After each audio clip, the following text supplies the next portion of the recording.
the Know Your Gear podcast. The Know Your Gear podcast is brought to you by Patreon members, channel members, and viewers who like and subscribe. Thank you for making this possible.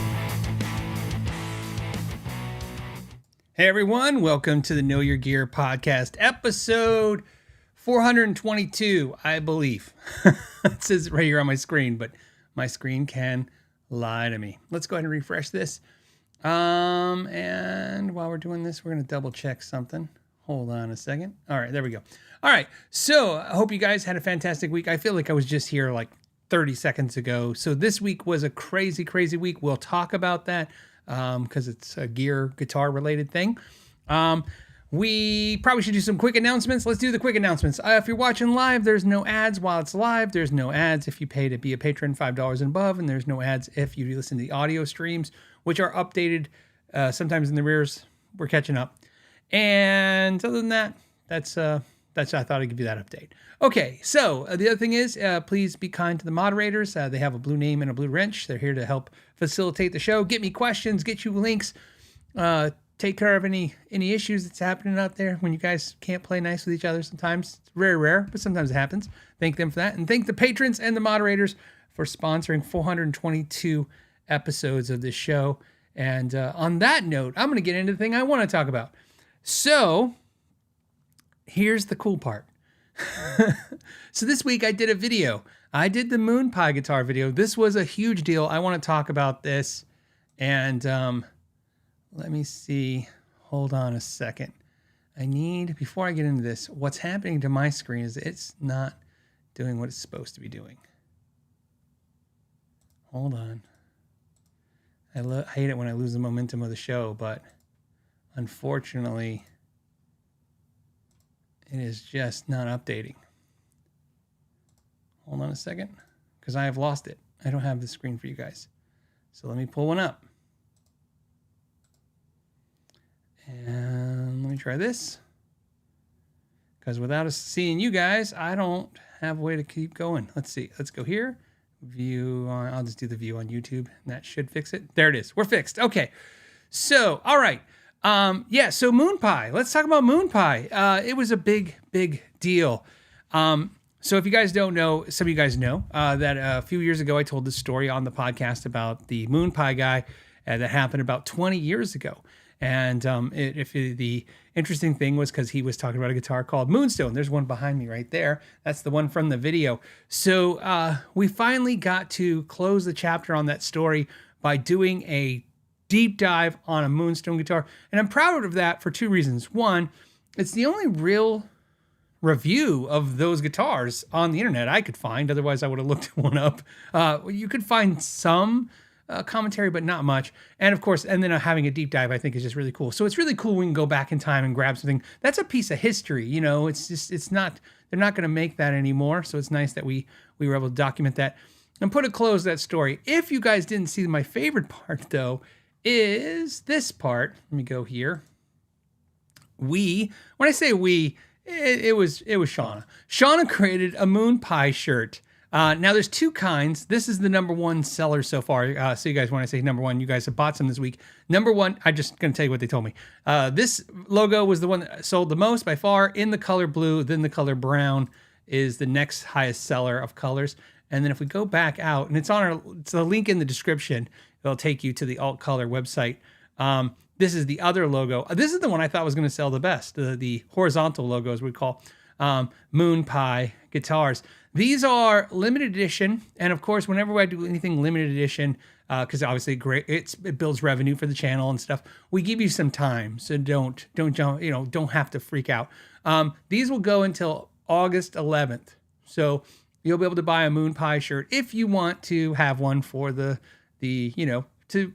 fun of it, and also support the channel. You can check one out, and like I said, you have till August 11th. We will one time in the future, or maybe multiple times, bring it back again, which will make sense when that happens, but that will be a further out. So I wouldn't expect to see the Moon Pie shirts available after the 11th for a little while. So just let you know. So like I said, if you want to support the channel and get a Moon Pie shirt and tell the funny story when people go, what the heck's a Moon Pie guitar? You can go, interesting, you should say that. You want to get some frozen some frozen yogurt, and I'll tell you all about it. Actually, so you know, it was gelato. He was eating gelato. You should get some gelato and tell your friends about it. So moon pie shirts are crazy. If you guys don't know the story, guess what? There will be a link. I'll put it right now when I'm timestamping to the video of the moon pie guitar, and you can learn all about moon pie guitars. Yeah. I barge. I'm gonna say I barge. Says it's algebra. Yeah, it's funny. The funny part. I'll tell you on a side note. Here's a side funny note. So I wanted a moon pie shirt really bad. As soon as I got this worked out to do this video with Guitar Center, so Guitar Center was able to facilitate and get this guitar from their Hollywood store.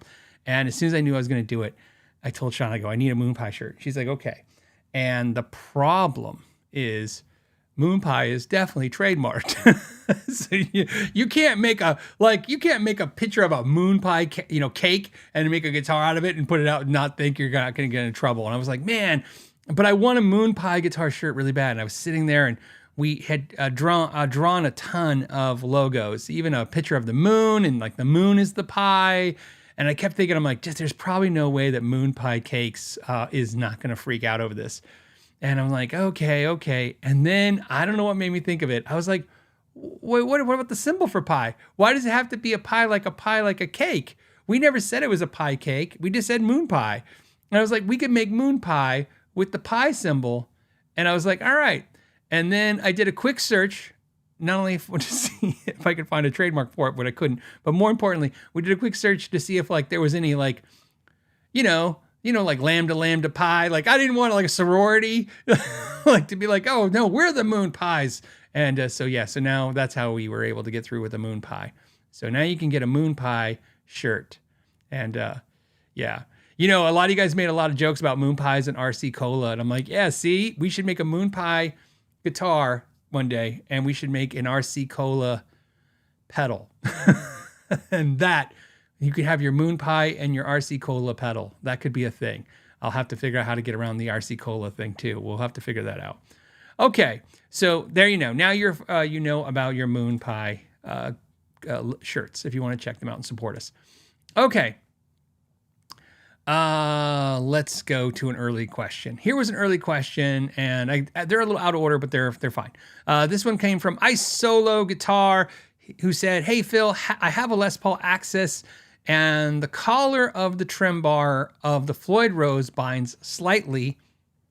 Okay, I'm worried about breaking the finish if I try and sand or Dremel. Any suggestions?" Okay, so I'm reading this, and I just want to be clear. I'm reading this when you say the collar. I'm reading it as the collar, the mechanism that connects the tremolo arm, the whammy bar, to the Floyd unit itself. Two things I didn't know, so that's okay. That's okay. So we'll do some searches. There's two things I don't know, so we'll answer both, and that way we're all covered, right? You didn't say Gibson access or maybe like the Epiphone one. So it won't matter either way. That's the good part. So let's go ahead and go to the web. Pull it up here. Okay, and we have here the Epiphone Alex Lifeson custom access. It doesn't matter. This is the bridge in question, the Floyd, and this is a Floyd 1000. Well, that's not a Floyd 1000. That's Alex Lifeson.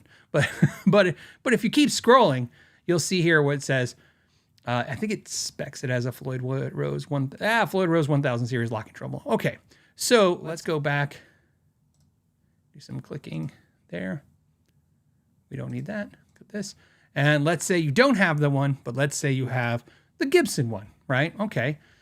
So again, now you have the Gibson Custom Les Paul Access guitar. I'm assuming, again, it could be any of these variations. This one, I believe is... It doesn't say. It just says Gibson. I'm sorry. It just says Floyd Rose. Floyd Rose locking. It doesn't really say that's the nut material of this bridge. It doesn't really say which Floyd it is. Doesn't matter either way. Now, it could be the Schaller one. If you guys don't know, let's go over a couple things. They're not really making the Schaller German Floyds anymore. So if you guys don't know that, they've moved them to the U.S. I've heard the U.S. ones are good from some credible sources in the industry that I trust.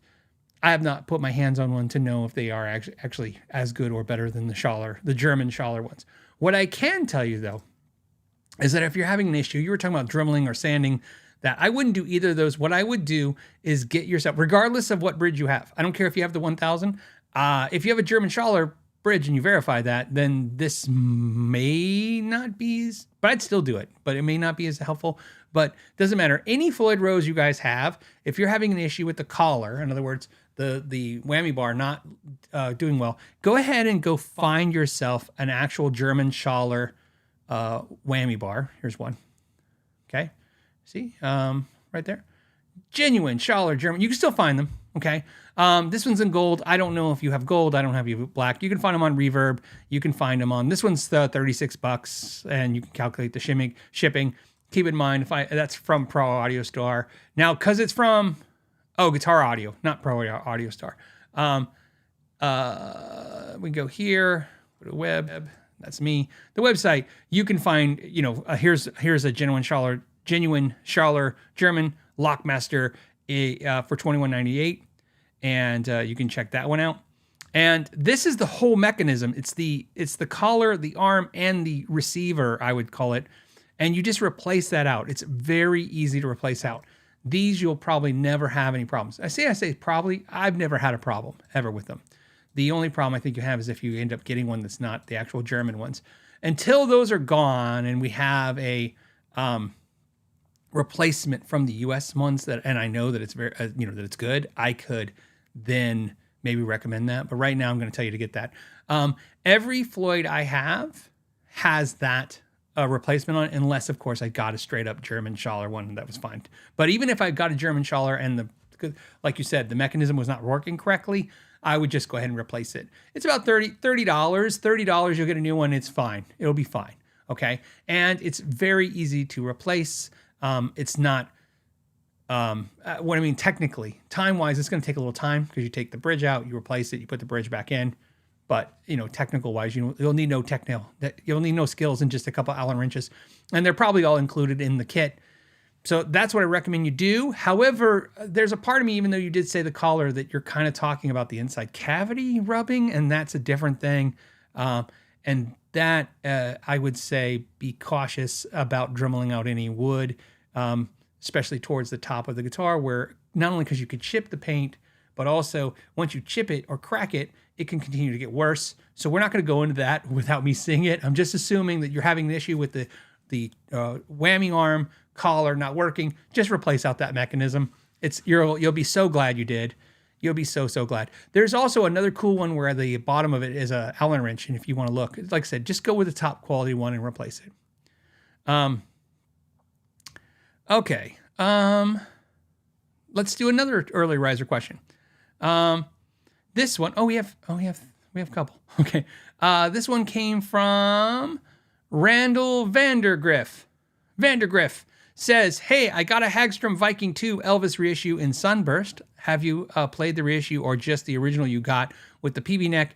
And will you review one on the channel to compare to the original? I have played the reissue Hagstrom guitars before. I was a Hagstrom dealer and I carried Hagstrom for a while. They were very hard to sell in the store, but they were very fun to explain to customers. There's a lot of cool, unique features in the Hagstrom guitars that are, especially in the way the truss rod's constructed, that are different.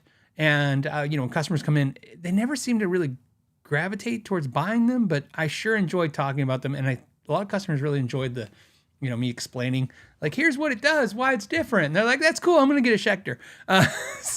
But we didn't sell them very well. We did sell them for a while. And like I said, when I say didn't sell very well, they just didn't, flip fast. They did flip though.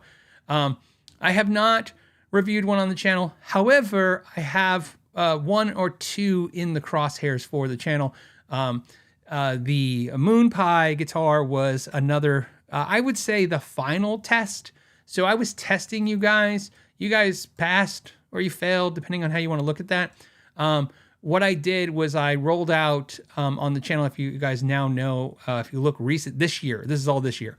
This year I have released the IKEA caster guitar, which is the hybrid PV Hagstrom guitar.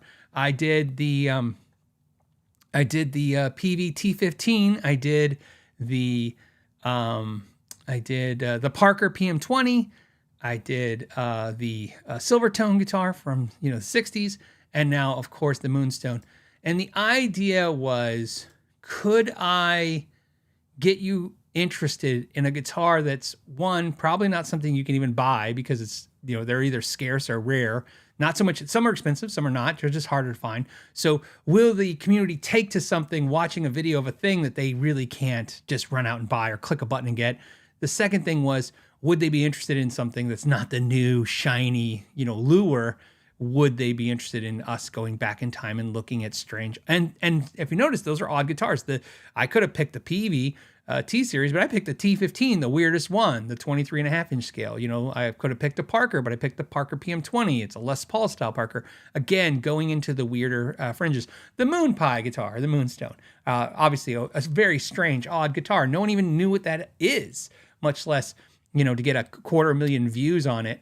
And since you guys are showing the love, we have pulled a bunch of models that we plan to do, and we're going to intersect them with as we go forward in the deep dives, because I think it's just fun, and I'm glad you guys think it's fun too.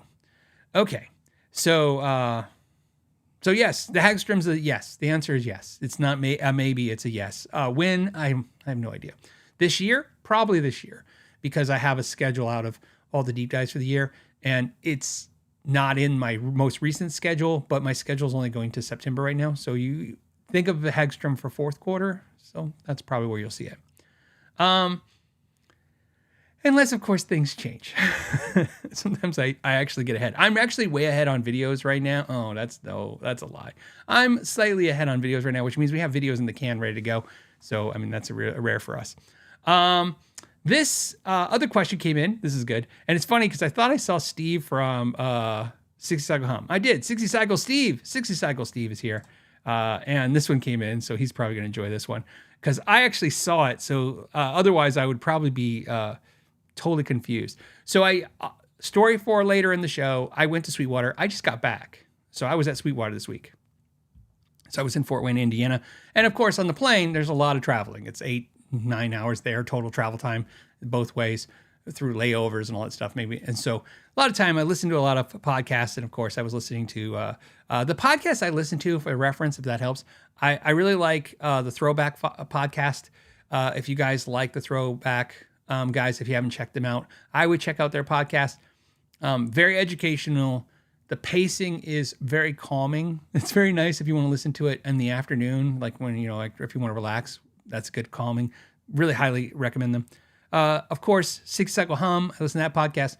They're like me. It's a little jarring and it moves a little fast. They're more excitable, so that's fun.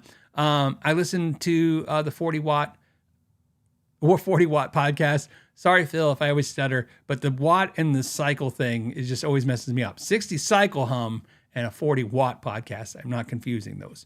And then sometimes, and then so you guys know, so I don't look like I'm dyslexic, which I probably am. It's because sometimes 60 Cycle Hum and 40 watt then come together to make, I don't know what the hell you guys call it when you come together. Is that still 60 Cycle Hum or is that 60 watt hum, whatever. But anyways, I watch it on the 60 Cycle Hum side. So those are the podcasts I probably listen to the most. Apologies to any other podcasts I'm missing right now, but those are the ones I listen to the most. So anyways, so I'm familiar with this question is what I'm trying to tell you is that I saw it on 60 Cycle Hum.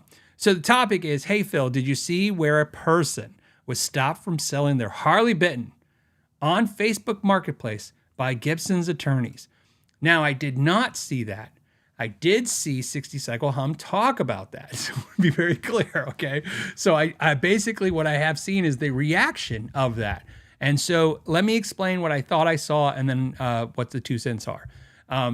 So what I saw was that a person, not a store, just an actual person, put a Harley Benton on Facebook Marketplace to sell, and the I guess you call it an auction. I don't know what you call it, but the listing was removed by Facebook Marketplace. I want to be very clear. This is the way I understand it.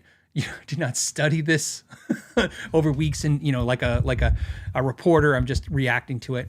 Anyways, the listing was pulled down, and the reason for the pull down was because a representative of Gibson, an attorney, a law firm of Gibson, said that it was basically like a trademark infringement, I believe, or maybe I don't think it was a copyright strike. I think it was like a trademark infringement. Whatever it was, they requested the yank down. And so the question became, one, how is that possible? And two, why would Gibson do that? And I think at this point, we've kind of decided, look, I like Gibson, right? Do I have a Gibson on the wall? See, I feel bad I don't have a Gibson on the wall today. I usually have a Gibson on the wall. I like Gibson guitars. I love them. I own more Gibsons than any other guitar. However, yeah, they got a little bit of that twist their mustache while they talk. We know Gibson comes up on the channel. It's always for the worst reasons. So not shocked to see Gibson do something like this. Interestingly enough, I can't tell you guys why it happened. I'm not an attorney. I don't know. But I can tell you that something like that's happened to me in the past. I'll explain why and why that could actually tie into this and what happened. First of all, it could be bots. It could be AI found it. Maybe this law firm is engaging in an AI that's out there searching for things. If you're on YouTube for any time, whether you make money on YouTube or not, you're very aware of AI finding things and then copyright striking you for it. It's a thing now. There's people who scour. So before there was AI, by the way, there's just rows of people, I guess, that just scoured the internet all day looking for stuff to flag or hit. And so they would do that. Why Gibson would stop someone from selling their Harley Benton doesn't make a lot of sense to me. Obviously, because they're not stopping Harley Benton from selling it. However, what we don't know, here's what you don't know. We don't know if they currently are telling Harley Benton to knock it off, right? And that could be something we're just not seeing yet because, some companies, especially in Germany, are kind of known for just ignoring things until it's, it's public. They don't care.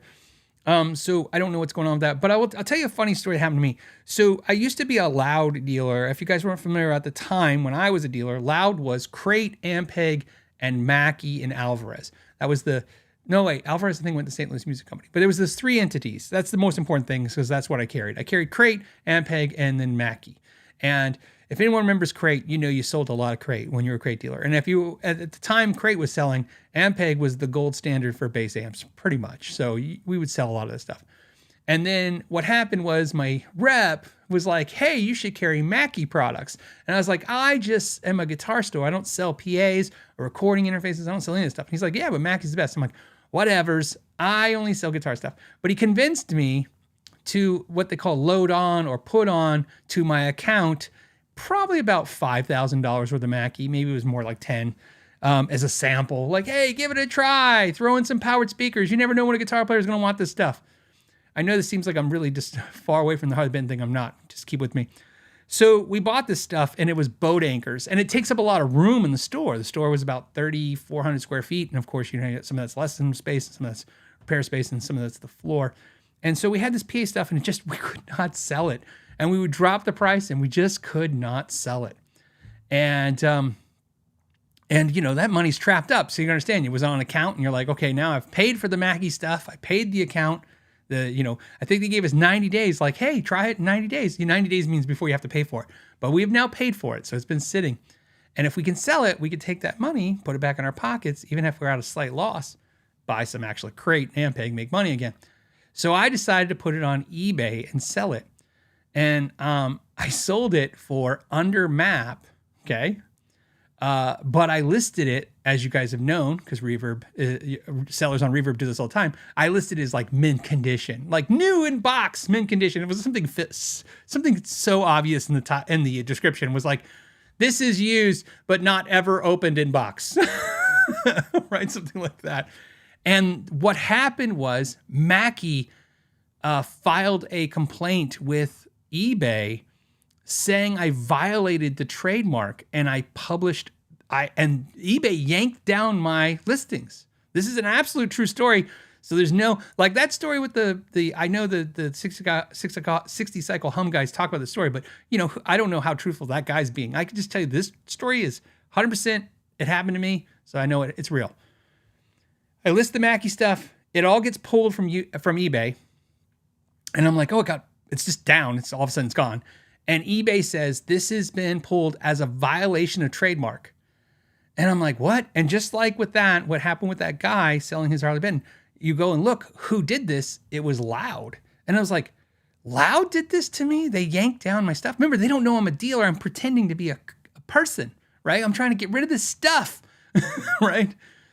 And that's not the worst part of what happens next. What happens next is eBay yanked down all my auctions, all my listings. And I'm like, what happened? And eBay sent me an email, and I had to take a test to list again. I'm not making it. This is all crazy. It's all 100%, 101% true. To this day, I'm still bitter. It was like taking a driver's, when you get a ticket and you got to take the online driver school, it was just like that. It was like, eBay's like, you got to take this test. And if you pass this test, we'll reinstate your privileges to sell on eBay. And I remember, thank goodness, right? In the Army, when you would take tests more so than college or school or high school or anything else, in the Army, it was always easy. The answer was always no. It was always like, hey, your fellow soldier got a promotion. It's appropriate to put your hand on his shoulder and say, you're like, no, just say no to everything they ask you. And you're probably better off, right? It's okay to be, on time. No, just no. So I take the test, and the questions are, I'm not making this up. This is on the test. You buy a Rolex watch and you decide you want to sell your Rolex watch. It is okay for you to list it as a used Rolex watch. And I put no, and it said, congratulations, good answer. Yes, it is not okay for you to use the trademark name Rolex when using your listing for your product. And I was like, what?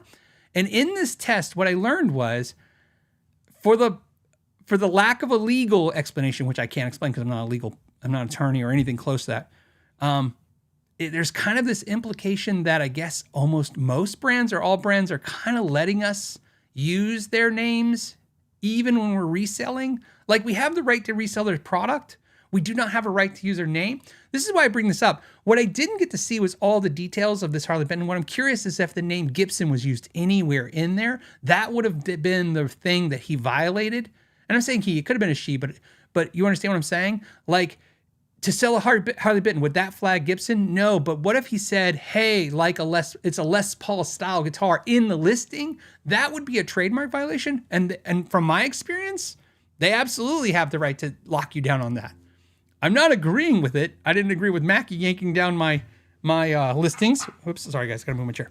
But what I learned from that was, in fact, all the questions on that test were basically framed around that same. By the way, when I say there was like questions on the test, I should point out it was the same question over and over again, and except for one or two, right? Like, it was like, I told you the Rolex one. The next one was like, you buy a Chevy truck and you want to list it on, eBay Auto Place. You have the right to put that it's a Chevy truck. And you're like, no. And you're like, that's right. Chevy is a trademark logo. So it was just the same question telling me over and over again how you're not legally allowed to use a company's trademark name in a description.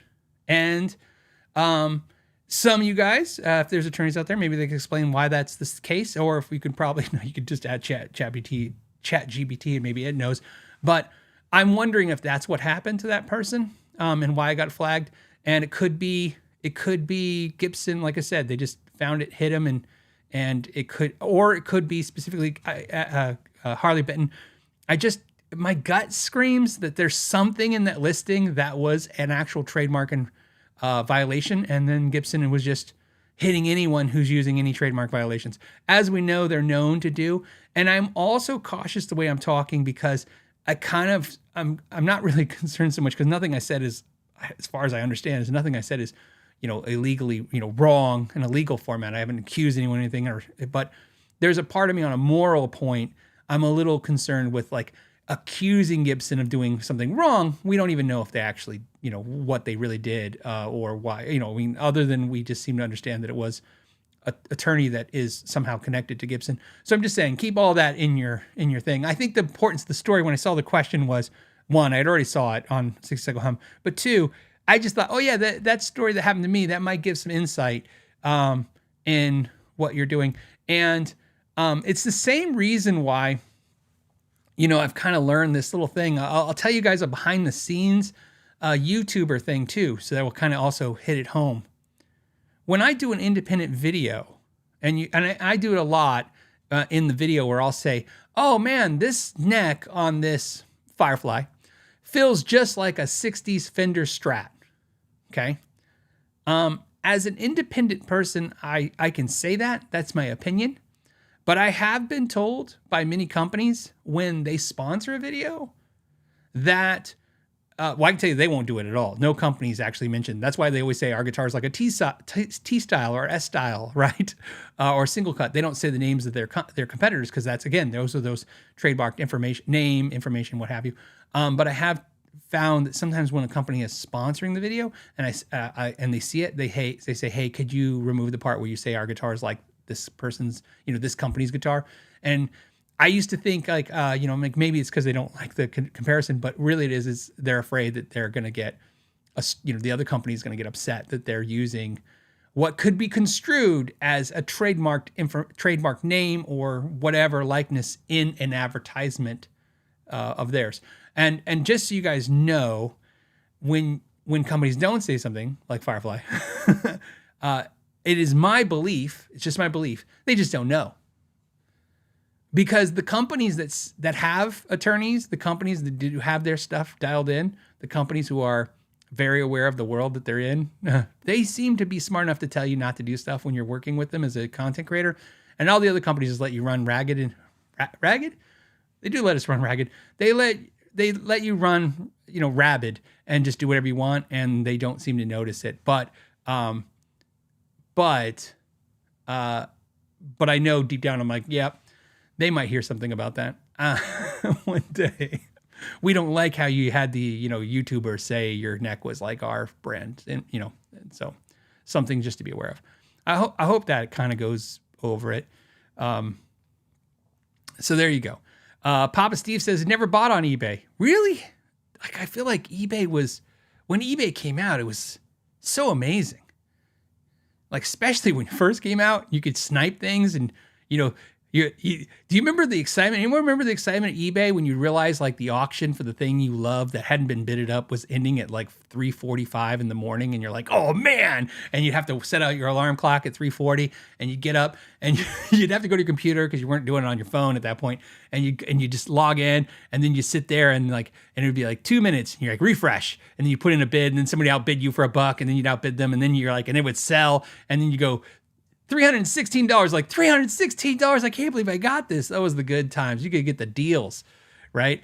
To me, it was like when hotels.com or whatever those websites, that's when you could get like a 5-star hotel, like across from Disneyland for $35. Like you get those rates and you'd be like, this is amazing. And you get yourself a $500 guitar for $300 on eBay.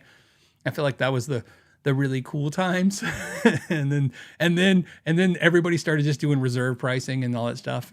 And then, of course, now eBay is, to me, eBay, I don't purchase very much on eBay. In fact, I purchased my first thing on eBay in probably 4 or 5 years, a couple weeks ago. And, of course, I was an idiot. I fell for it. So what I did was, on eBay, it's all fake stuff, which I hate. Every time I type in anything eBay, there's something fake on there instead. So if I type in Ibanez guitar, I get all the Gibson Ibanez's, or... You call Ibanez's Gibsons? I don't know how it works. Anyways, I bought something on eBay. I went on eBay and I was like, I was looking for something in particular. I go online. I go, oh, eBay will have it. I go on eBay. I spend forever trying to remember what my password is to get into eBay. I get into eBay. I buy the item. It shows up and Shauna goes, oh, you got one of these? And I go, yeah. And she goes, yeah, it's from Amazon. And I go, no, I got it on eBay. And she's like, no, Amazon. And I'm like, somebody on eBay listed it for like $35, $38. I think it was $38. I bought it. And then they bought it on Amazon and sent it to me as a gift for like $18. I'm like, that's so bad. I was like, oh man, I didn't think to look on Amazon for it. And I'm like, right. So somebody was just listing the things on Amazon for more money to see if there was an idiot like me to buy it on eBay. And then they sent it literally, it came with the gift receipt from Amazon. It was like, this is a gift. I was like, this is a gift. And actually, it was confusing for 1 second because I thought, did somebody know I wanted this and send it to me as a gift from Amazon? All right. Yeah, Yardbird68 says selling on eBay is the worst. You don't make anything anymore. No, it's pretty horrible. Let's it's a good segue into let's segue into the Gear Exchange and the Guitar of the Week, and we'll button this up. So Guitar of the Week, this is the last Guitar of the Week that we're doing with Sweetwater, where they had provided us all the money for the shipping. So basically, they covered your guys' shipping. They covered the bubble wrap, the tape, the boxes, you name it, right? Anything we needed. And I got to tell you, it went really well. And I'll be able to, and it worked out great for Sweetwater because I was there. And when I was there, I was able to give feedback to them about the gear exchange, including, I'd like to tell you that I actually sat with the CEO, not only did a podcast with him, but I sat and actually explained my experiences with gear exchange. So he got to hear them firsthand. And he was very interested in that feedback. And so let me tell you, we'll do Guitar of the Week first. Here's what happened with Guitar of the Week. So, you know, I listed it right before the show and somebody already bought it. So it's already sold. But that's okay, because it's all about just having fun. So Guitar of the Week this week is an Ibanez RG565. This is a Genesis, which means it's made in Japan. This is the emerald green one. They currently now make the yellow, desert yellow, that I'm pointing at behind me with the headstock of the green one, and the blue one. And of course, if you can't figure out what's going on, I'm selling this, or I sold this, because I bought the yellow one. And this one, though, the person who bought it doesn't know something cool. This is the third Ibanez Genesis I got. I had an orange one. I did the deep dive on the orange one. I bought a green one. I did not like that green one. I didn't like the neck, and I didn't like how heavy it was. And so I kept looking, and I was able to get this one. This one's 7 pounds, 7.10 pounds. So, right? So nice and light. In fact, it's lighter than my yellow one, which was hard to find. And this one has the absolute best neck of all those guitars, including it's better than the yellow one. But I just like the yellow one because I always wanted the yellow and the shark teeth and the rosewood. And then this one, I upgraded the neck pickup to a DiMarzio. And that's actually not entirely true. So let me explain this. I actually upgraded both pickups to DiMarzio. But when I bought that one, I wanted to put them in that one. So I took the DiMarzio pickup out of this one, put it in the yellow one, put the original back in. And then, because I had an extra chopper, DiMarzio pickup, I left the chopper in this, and then I put another chopper in that. So we both, whoever bought this, we're twinsies, we both have the same neck pickup in our guitars. This has the Ibanez bridge, and it has the old school bolt system with the die-cast backplate that comes in the smoked chrome. No, it's a smoke. Yeah, that's what's weird. The backplate's smoke chrome. Let's go to the side camera, which might have my coffee cup in the way it does. So you can see this is smoke chrome, but all the hardware is black. And since they bought it, I showed on there. The only thing wrong with it is it's got a chip. It chipped right here, as they do sometimes because it's basswood. It's soft, and so you can take this out if you want to put a different one, like a locking one or a strap lock, because I did seal this with a epoxy so it would not continue to chip. Unfortunately, if you look at it real close, you can see the chipping, and it's not gorgeous looking, but it will not continue to chip because I sealed it up because I was afraid at that spot it would keep cracking, and sometimes there's a crack down the side, so no issues there. The other thing is, I don't know what this is, but there's also one more other spot right here. Whatever that is, I don't know what that is. You can't feel it. It's just like a discolorization in the backplate. So that's the only problems with the guitar. So let's hear the guitar. This has the super thin Ibanez neck, and the fretboard is slightly rolled. I did not do that, okay? I just want to let you know. I was going to do it, but it came that way, which is funny because I've actually owned 2 of these Desert Yellows now. I sold the first one because it was a little heavy. I was able to find another one that was lighter, and that one came in. That neck was rolled. Fretboard was rolled, but the first one wasn't. So it's just weird how that works out. So this had the rolled fretboard. The frets feel amazing. They're highly polished, and the action plays great. Like I said, this thing plays fantastic. I'm sure some of you are like me in the idea that when you have 2 guitars that are the same, especially the only really difference is the color, they're just not the same the way they play. This one was the better player than the yellow one, but like I said, the yellow one was a dream guitar. So, I'm okay with it not playing as well as this. Let's go to the side cam. What are we running through? Well, we're not running through. It's going to be confusing because you're going to think because I turned on the magnetone because I thought the lights were cool. We're not running the magnetone this week. Somebody asked me last week, now, Phil, that you have the magnetones, are you hot and heavy on those and no longer Friedman? No, still a huge Friedman fan. Friedman and magnetone to me are different enough from each other. To me, magnetone is more the vintage Marshall vibe to me, where Friedman is more the modern, hot-rodded Marshall sound to me. And I think they play well with each other. There's something amazing about that. So, the amp we're running today, we're running the Friedman small box with a boost. Switch, there you go. And then we'll also run the Friedman clean channel, and I'll run reverb on that.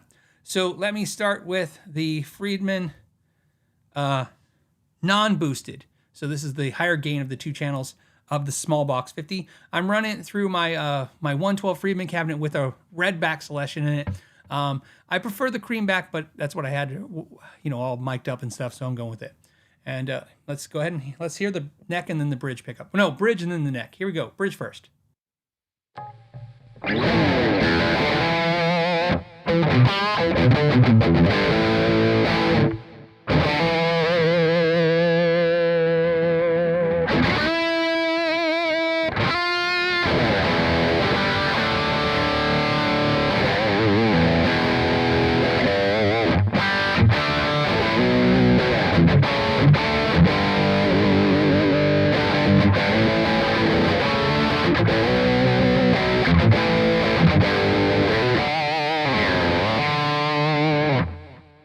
Okay, now I'm going to hit a boost pedal in front of it. Here we go.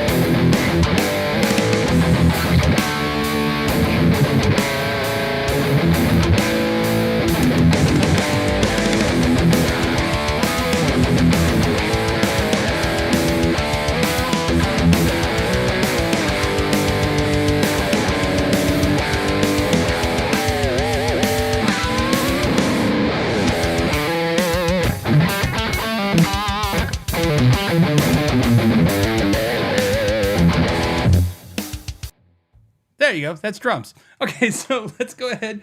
We'll switch now to the clean channel. And let me turn on some reverb. That would help. Nope. Reverb. There we go.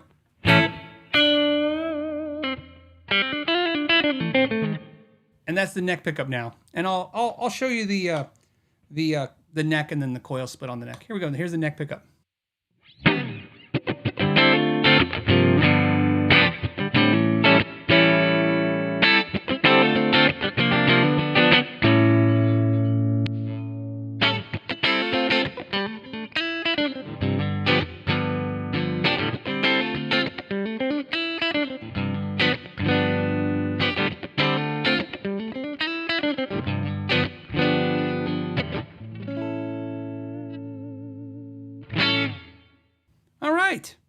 So that's the guitar of the week. The Emerald Green Ibanez RG565. This is the first batch. So the first ones came in the neon orange and then the Emerald Green. And then, of course, later they came in the yellow and the blue, which is the current ones, if you guys are looking for the current ones. So you guys know, so you know what they sell for. I looked online. I looked around. Obviously, I wouldn't call this mint by any means. I think this is good condition. I think, unfortunately, the chip right there and that mark in the back. And even though I've upgraded the pickup, I told you guys, if you upgrade your pickup, no value. So I wouldn't expect to give somebody more for the upgraded pickup. And I don't expect anybody to give me something for it, too. So that's why I would tell you guys, when you do your modifications, put it back to where it was, because you're not going to get anything for that. So I thought, when I was looking online, I've seen some people get $1,200 for these used. I think that was a rarity. I think that was a mint condition fluke, maybe at the tail end of when the market was still booming. The fairest price I saw for something that looked kind of like this was about $700 to $800, and there was one for about I saw one sold on Reverb like this in condition that was comparable, because it actually had some upgraded pickups as well, and it was $799 plus $100 in shipping. So I went $689 free shipping. So $700 basically, $7-ish with tax, right? So somebody who bought this paid $7-ish with tax, which I think is a very fair price. I don't think they stole it, but I don't think they pay too much. I think that's a good price. That's just my opinion, although I am the one selling it. But I mean, if I was in the market again for this and I didn't have the yellow one, that price, this condition, that's where I probably snagged, especially finding out the weight and having somebody that I trust say that it plays good, because that's another thing too. So, and then this ties into the gear exchange. So what did I learn about gear exchange? Well, there's a couple things to share with you guys that are good and bad about the gear exchange. If you guys are familiar with, this, hey, there's my pick. Gear exchange is Sweetwater's, not their attempt to compete with reverb. I think that's the confusion that a lot of people have. I had it first, obviously, too. It makes sense. It's really, in my opinion, but also the opinion is also informed from the Sweetwater guys too. Gear exchange is really Sweetwater's attempt to combat, and this is not how they put it, this is how I'm putting it, trade-in at Guitar Center. I think you'll see when you see the interview with Mike Klim, the CEO of Sweetwater, there's some back and forth I had with him that's kind of funny. And in one of the sections I talked about this, and what I basically am saying to you guys is, Guitar Center's advantage to Sweetwater is you can walk in a Guitar Center, trade in your wares, your goods, your guitars, your pedals, your amps, and get something and leave. You cannot do that with Sweetwater. You can put it on the credit card, you can order it online and pay cash, but you cannot trade to Sweetwater. But Gear Exchange is a way for them to let you sell your stuff online and get free, no fees. If you click the gift card, and I'm going to talk about that in a second. If you click the gift card option with Gear Exchange, in other words, if you say, hey, I want a gift card and not cash, a payout, you pay 0 fees, okay? Now, here's the important part of this. Without a doubt, okay, I sold 10 guitars during this month, okay? So that's how many guitars we sold through Gear Exchange. 3 pedals, 10 guitars, and 1 pick guard loaded with pickups, okay? That's what I sold. I picked a couple things, a lot of the smaller items, and I did go the no fee, give me a gift card, because I didn't want a huge gift card, which actually was dumb. I should have done a bigger gift card, but I was afraid to, because I didn't want all my money trapped up and stuff and be buying stuff, but I should have, and you'll find out later in the show why. Anyways, back to this. The thing that I can tell you without a doubt, that on the positives, Gear Exchange shipping is so cheap. It almost felt like it was wrong and I was going to get... I actually didn't tell you guys all this month how stupid cheap the shipping is that they're charging you, because I've had this happen before where you ship and then, I don't know about you guys, but it's happening on Reverb a lot. You get a bill later saying, oh, that was really the shipping rate was this. We've adjusted the price. On average... because I picked signature required and the top insurance I could, on average, I was paying about $40 to ship a guitar. That is ridiculously cheap. The most I paid to ship one guitar was $150, which is what I pay about $100 every time I ship on Reverb. The cheapest I paid to ship a guitar was $30. And that's because I picked signature required and the top insurance. Without one of those things, I could ship guitars on Gear Exchange for $23. I don't know about you guys, shipping a guitar for $23 those are really reasonable rates on the Gear Exchange. So that's the positive Gear Exchange, is that the positives is you can get the gift card and get 0, and the gift cards never expire ever. And even if you lose the gift card, it's attached to you. So that's good. So I'm hitting the positives. We'll definitely get to the negatives. So the positives are really good rates, shipping rates, obviously the ability to get free fees. You'll see, I can't tell you why. I have something cool to tell you, but I couldn't tell you, I want to say, but I can't tell you because within the interview, I presented an idea to them and his face was priceless. So I can't tell you my idea here. But what I can tell you, here are the negatives. The negatives are there's not that many people on Gear Exchange. Sweetwater did inform me and show me some stuff that said that because gear is kind of the good gear priced right flips so fast on Gear Exchange that's what you're kind of seeing is the gear that's not priced right a lot when it's sitting around, because they are flipping gear pretty fast. They just don't have, the huge volume that, that Reverb has. So that's a downfall. The other, what's the other? So there was another downfall. The other downfall is that it doesn't flip as fast. I just said that. So I think that's it. Because here's what I told them, and when they told me this, it hit me really hard. I said to them, one of the things I've noticed selling over the last month, And I sold some to you guys, viewers, and some to some stuff that people didn't know who I was, which is cool. And I said, man, overall the vibe felt different. I said it didn't feel like I called the swap meet vibe, where it's just like resellers and, it just seemed a lot cooler, both selling and buying on Gear Exchange. And I was like, that's really cool. And they said there's two reasons they believe when I said that, why that's occurring. One, which I didn't think about, every single person who's on Gear Exchange is a Sweetwater customer. So like on mine, if you go to my Gear Exchange, it tells you that I've been with Sweetwater since 2011 as a customer. So unlike Reverb, everyone's kind of a little vetted because they have a real Sweetwater account. So it's not like Reverb where you could just create, an account. You got to have a Sweetwater account, and that account's attached to the things that they verify. So I go, oh, that's interesting. The second is they can't stop anyone, but they discourage very much any resellers or retailers selling on their platform. So they want Gear Exchange, because here's why. They want really what you can imagine what they want. They want us to sell our gear to each other and then buy stuff at Sweetwater. That's what they want. That's why they're doing it that way. So that's my report card of the Gear Exchange. It was mostly a positive experience, and keeping in one very important caveat, which is because I was here on the Friday show, because there's 1,000 of you right now watching, because the shows get a lot of views, I was able to sell all the gear very quickly. Because I priced, obviously because I had the views. Also, I think I priced things very reasonably.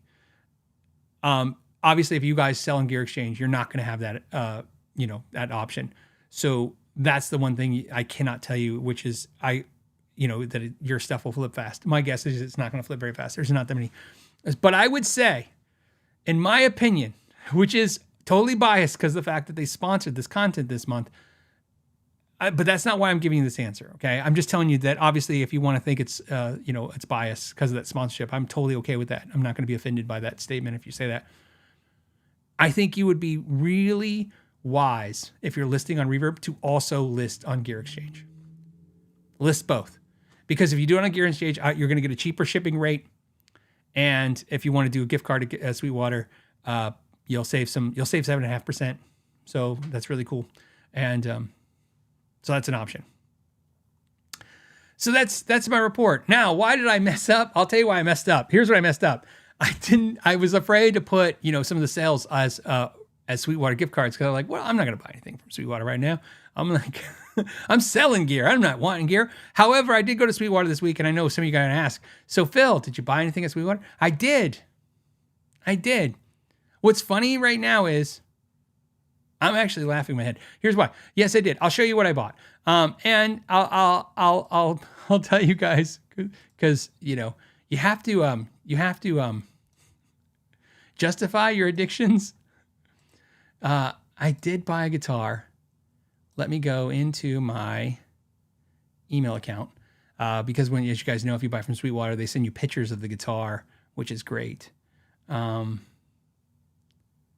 Okay, where's it at? Photos of your guitar. So I was at Sweetwater. I interviewed Mike Klim, the CEO, and I did some other videos. Can I make this bigger? I don't want you to actually see my email. I'm going to just screenshot it. And hold on. I should have had this prepared. I apologize, guys. I don't know why I wasn't thinking to have it ready. Is it? Can I make it big? Okay, cool. Let me share this with you. So here's what's dumb. Because I didn't pick enough of the gift cards, I didn't get to use all my gift cards to buy this. I had to use cash or, my credit card, which is dumb. So I was at Sweetwater. Obviously, I walked the store. I did a bunch of videos. They'll be coming out soon. I interviewed the CEO. And Shauna was walking with me, and she saw this guitar, and she goes, oh, wow. And I turned the corner, and I go, oh, wow. And we're both like, that's beautiful. And I'm like, it's a color. Now, this picture does not do it justice. I don't know why it's not coming out in the pictures, and I would have never bought it if I didn't see it in person, okay? So here is the guitar that I bought at Sweetwater, but here's the important part. How did I justify this? It's my birthday Sunday. So this is my birthday guitar. I bought it for my birthday. Happy birthday, me. I got a Dana Electro 59. NOS. I know what you're thinking, Phil. You have one. Well, I don't have one in baby blue. This is not to be confused with Daphne blue, a powder blue. This blue is like the deepest color. Like that amp is that, it's blue. This is called turquoise, but it looks the same thing. It's kind of like that same blue. This guitar, this blue, I promise you, just does not look like this in the picture. It looks so beautiful in person. And I saw it and I thought, well, it's my birthday and I can just get rid of my other Dane Electro. Right? Good. And relatively speaking, it's expensive, but not crazy expensive. It was the Dane Electros are expensive. As I've said for many years, some of my favorite guitars for the quality for the dollar, it's just, they're still one of the ones that hold true for great quality. There was a small part of me that was like, I bet you I could reach out to Steve, the owner of Dane Electro, and go, hey man, I saw your baby blue 59 and you want to, but here's the thing. I've already done 2 Dane Electro videos in the past on the 59s. I did 2 different versions. And I was like, if they send me one, if Dane Electro sends me one, obviously it would be some kind of trade for a video. And I just couldn't see why you guys would want to sit through another video of the Dane Electro guitar. That's the only difference is now it's blue. So I just bought it. So I was like, all right, let's just buy it. So I justified it. I bought it. It's gorgeous. I'm curious to see when it gets here if I can show you the depth of the blue, or maybe if you go online. If you go online and look, if you can find one where it looks really deep in the color of the blue, still very light. That's what it looks like. It's just really great. But really what got me excited was when Shauna goes, oh my, and I turned around. I'm like, what? She goes, that guitar's gorgeous. And I'm like, oh yes. And then I'm like, well, that's the approval right there, right? She just said it. Can't not get the guitar now. So I'll have a new Dane Electro for my birthday. There you go. All right. I know we're all just lying to ourselves. Yeah, that's my birthday. That's why I did it. Totally makes sense now. All right, let's jump around. Let's Amanda's sending me questions. Thank you, Amanda. This one's from Rockin' Chair Boogie. Says, hey Phil, since you got a route out for an Evertune bridge, would it help to install it on a guitar routed for a trem? I don't know. I've never actually done the route for the Evertune bridge. Obviously, I've done a review of it, but I didn't actually route it out for a guitar. I don't know that it would make it any easier. To me, you would, as someone who's done a lot of routing on guitars, you just put the template down and you just do it. I think in my experience, it's not going to, having certain spots already, empty space and then wood, it's not going to cause a lot of chip outs. There's not a lot for it to bind. It's just going to kind of go through. Knots are really more problematic for chip out and stuff. But I would say if you're not really skilled with a router, I would be afraid that you might jump when you hit, when you're going through there's no wood, no mass for you to go through, and then you hit mass. I really hate for you to jump out of it. So I would say the most important thing is it harder? I don't know if it's harder, but it's not an advantage for sure to have a tremolo already routed out. So either way you're routing out stuff. Okay. We have,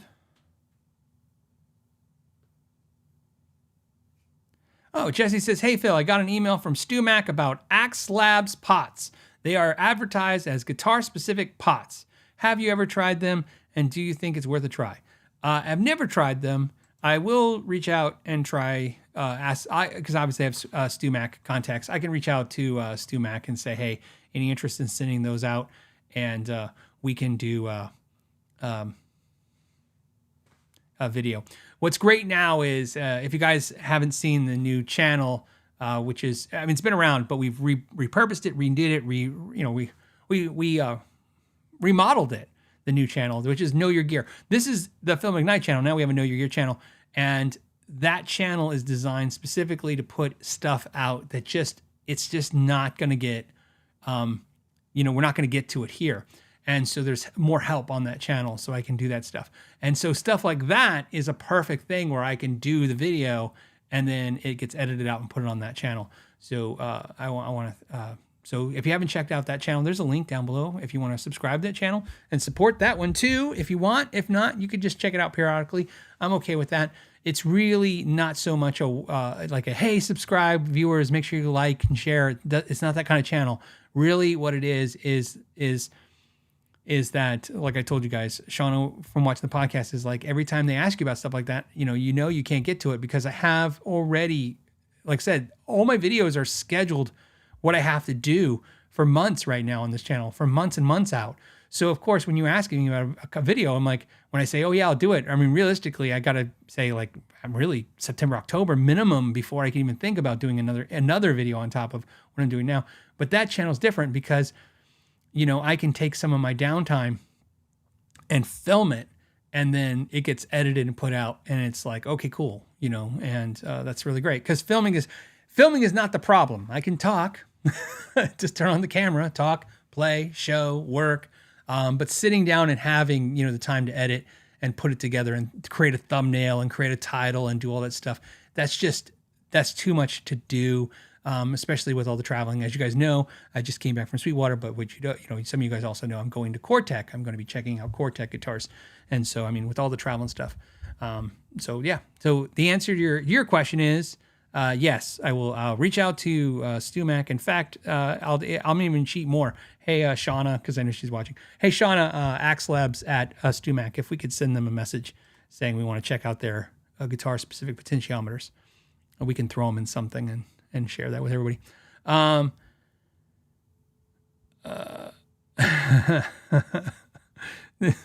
Okay. Let's see. Kennedy Ivy says, hey, Phil, I'm trying to teach my older dad how to play guitar. What's the best method?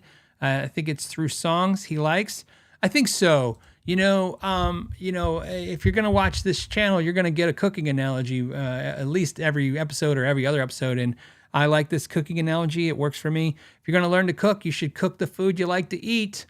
I think that's what ruins it for a lot of people. Same with guitar, learning to play, a music you don't like is like learning to cook food you don't want to test.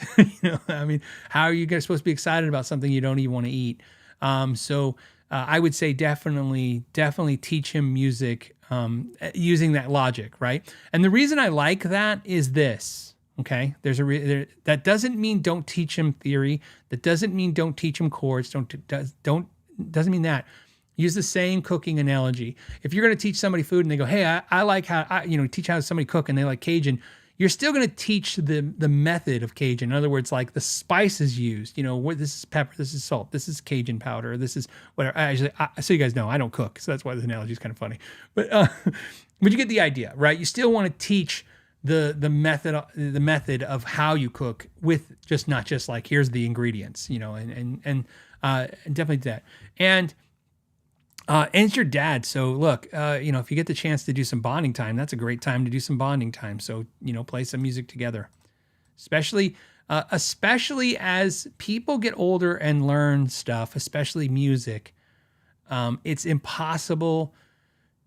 Here's what I've learned. And this is from over a decade of running a lesson academy, teaching all kinds of people, all kinds of age groups. It's not even just that the older you get, the harder it is for you to teach them and the harder it is for them to learn. It's not a dig against older people. I'm an older person. It's just the proof. It's just the proof is sad. It's proof. I don't know what it's proof. It's sad, but it's true.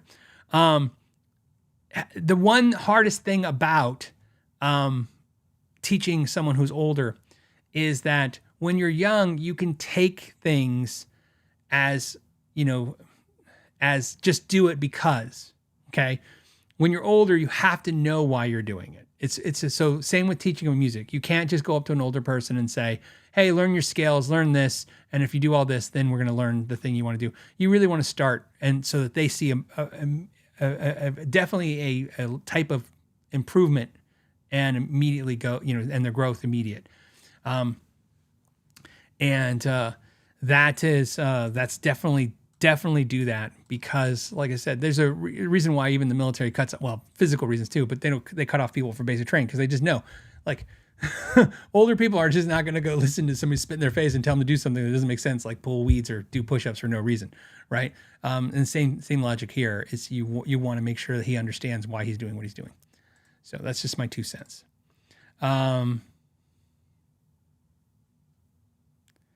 The Apricot Agency says, Phil, can you review the Graphtec Unlock nut? So if you guys don't know, the Graphtec Unlock nut is a nut that you can take the locking nut out and put the Graph Tech nut on there, and and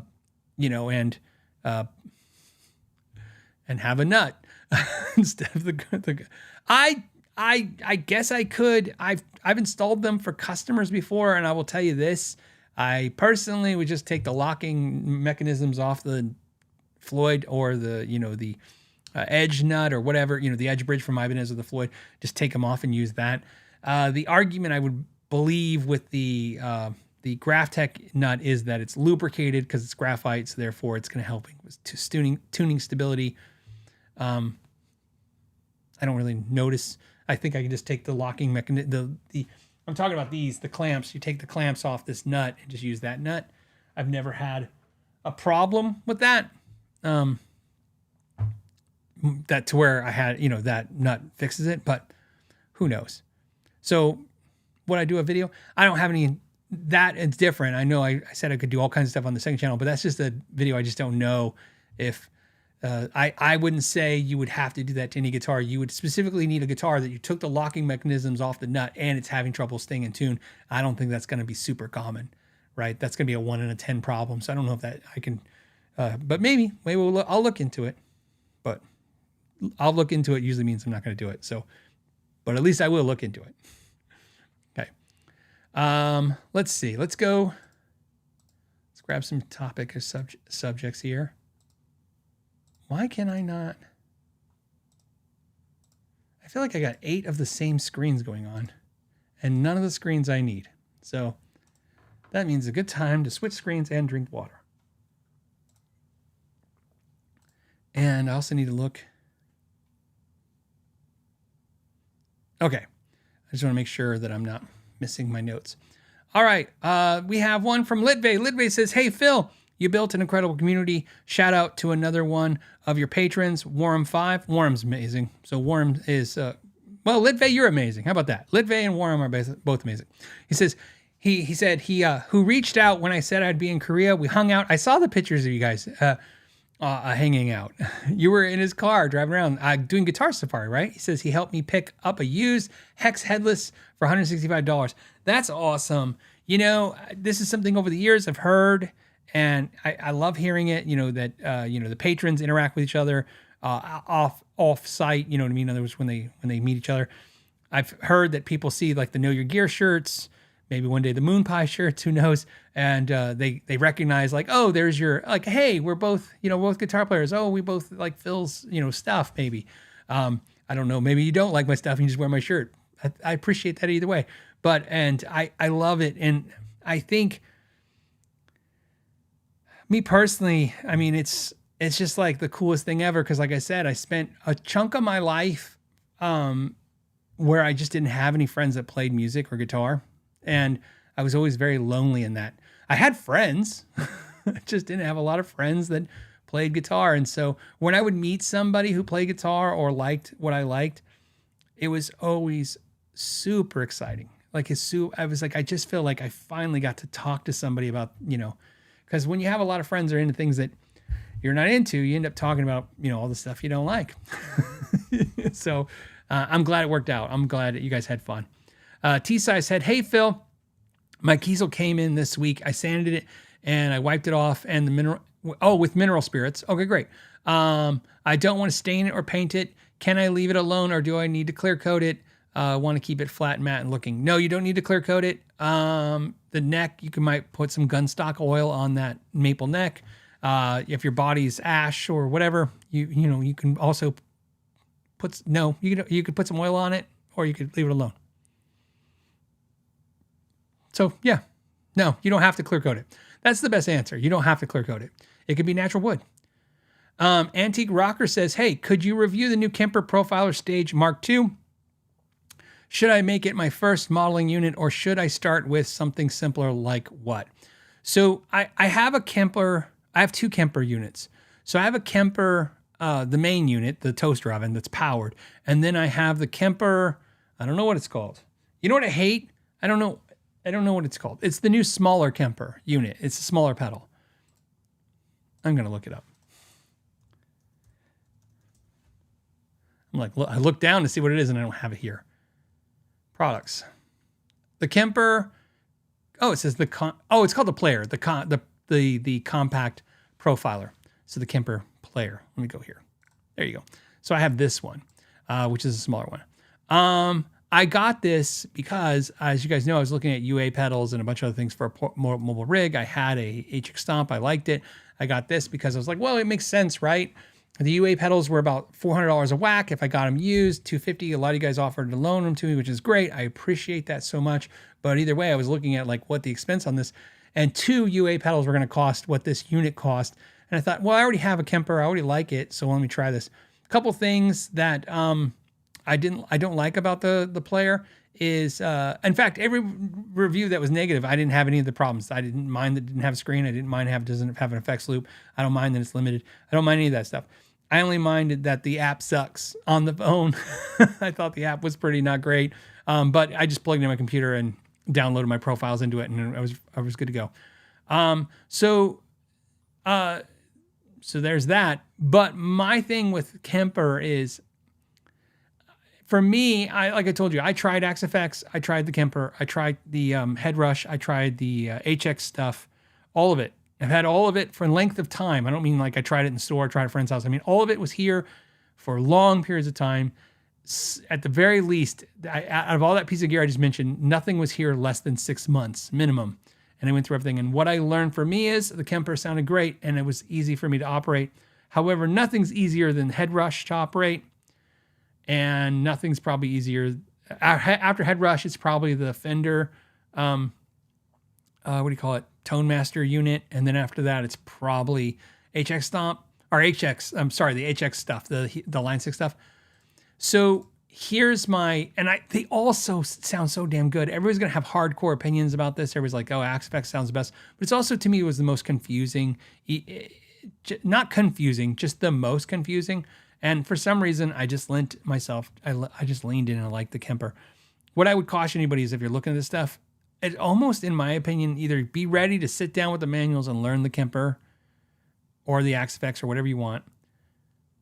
Or if you don't find you're that kind of personality that can sit and learn this and learn, because I don't mean learn it like what jump screens. You need to edit. You need to learn. The sounds in them are not that great. That's why a lot of people, when they go, oh, these modelers and profilers aren't that great.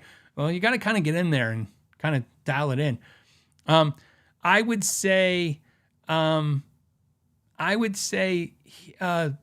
Rush and Line 6 are the easiest if you want to just get into this and see if you like it. And I would almost say at this point, buy yourself a used Helix or used Head Rush and try that. I would really recommend that. And this is a good time to mention, like, if you buy it used from the Guitar Center guys, they can ship it to your house and you get 45 days to return it. And there's no grief if you return it. You can walk it right back in the store if they don't have one in your store. You'll probably eat the shipping, which is on average $23. And you cannot. There's just that value in that is so good. To me, if I could, that's like, I could check something out for $25 for a month. And if I don't like it, return it and get a full refund for the $25 of the shipping, basically. Do it. Just do it. I keep telling you I always say this, I met with the CEO of Guitar Center. A lot of you guys saw that interview. The takeaway I have from that interview is the same thing I said before I even met him. That's Guitar Center's strong suit. That's the thing that no one can do. You can't just buy something from a person on Reverb. That's a person trying to sell their stuff so they can put their money into their next, maybe their rent, but also maybe the next guitar project.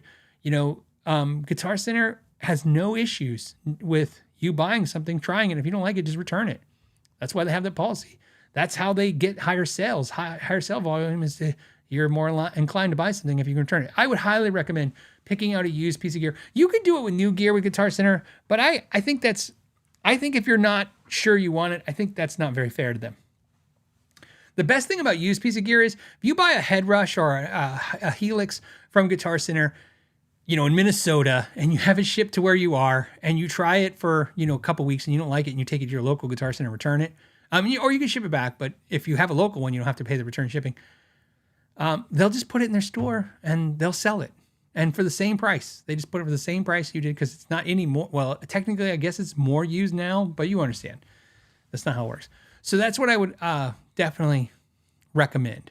A lot of people are talking about the Tone X. I liked Tone X. My complaints with Tone X is sound-wise, I was happy with it. I just didn't like their interface either. And again, if you have Tone X and you're like, I like it, that's great. It's not the quality. Notice I'm not talking about the quality of sounds because I don't think that matters. If you can't actually hear, let me put it this way. This is not like an amp where there's 3 knobs and the variables are very simple. Like if you turn one knob all the way and it sounds bad, just start backing off until it sounds good. That's a pretty straightforward thing.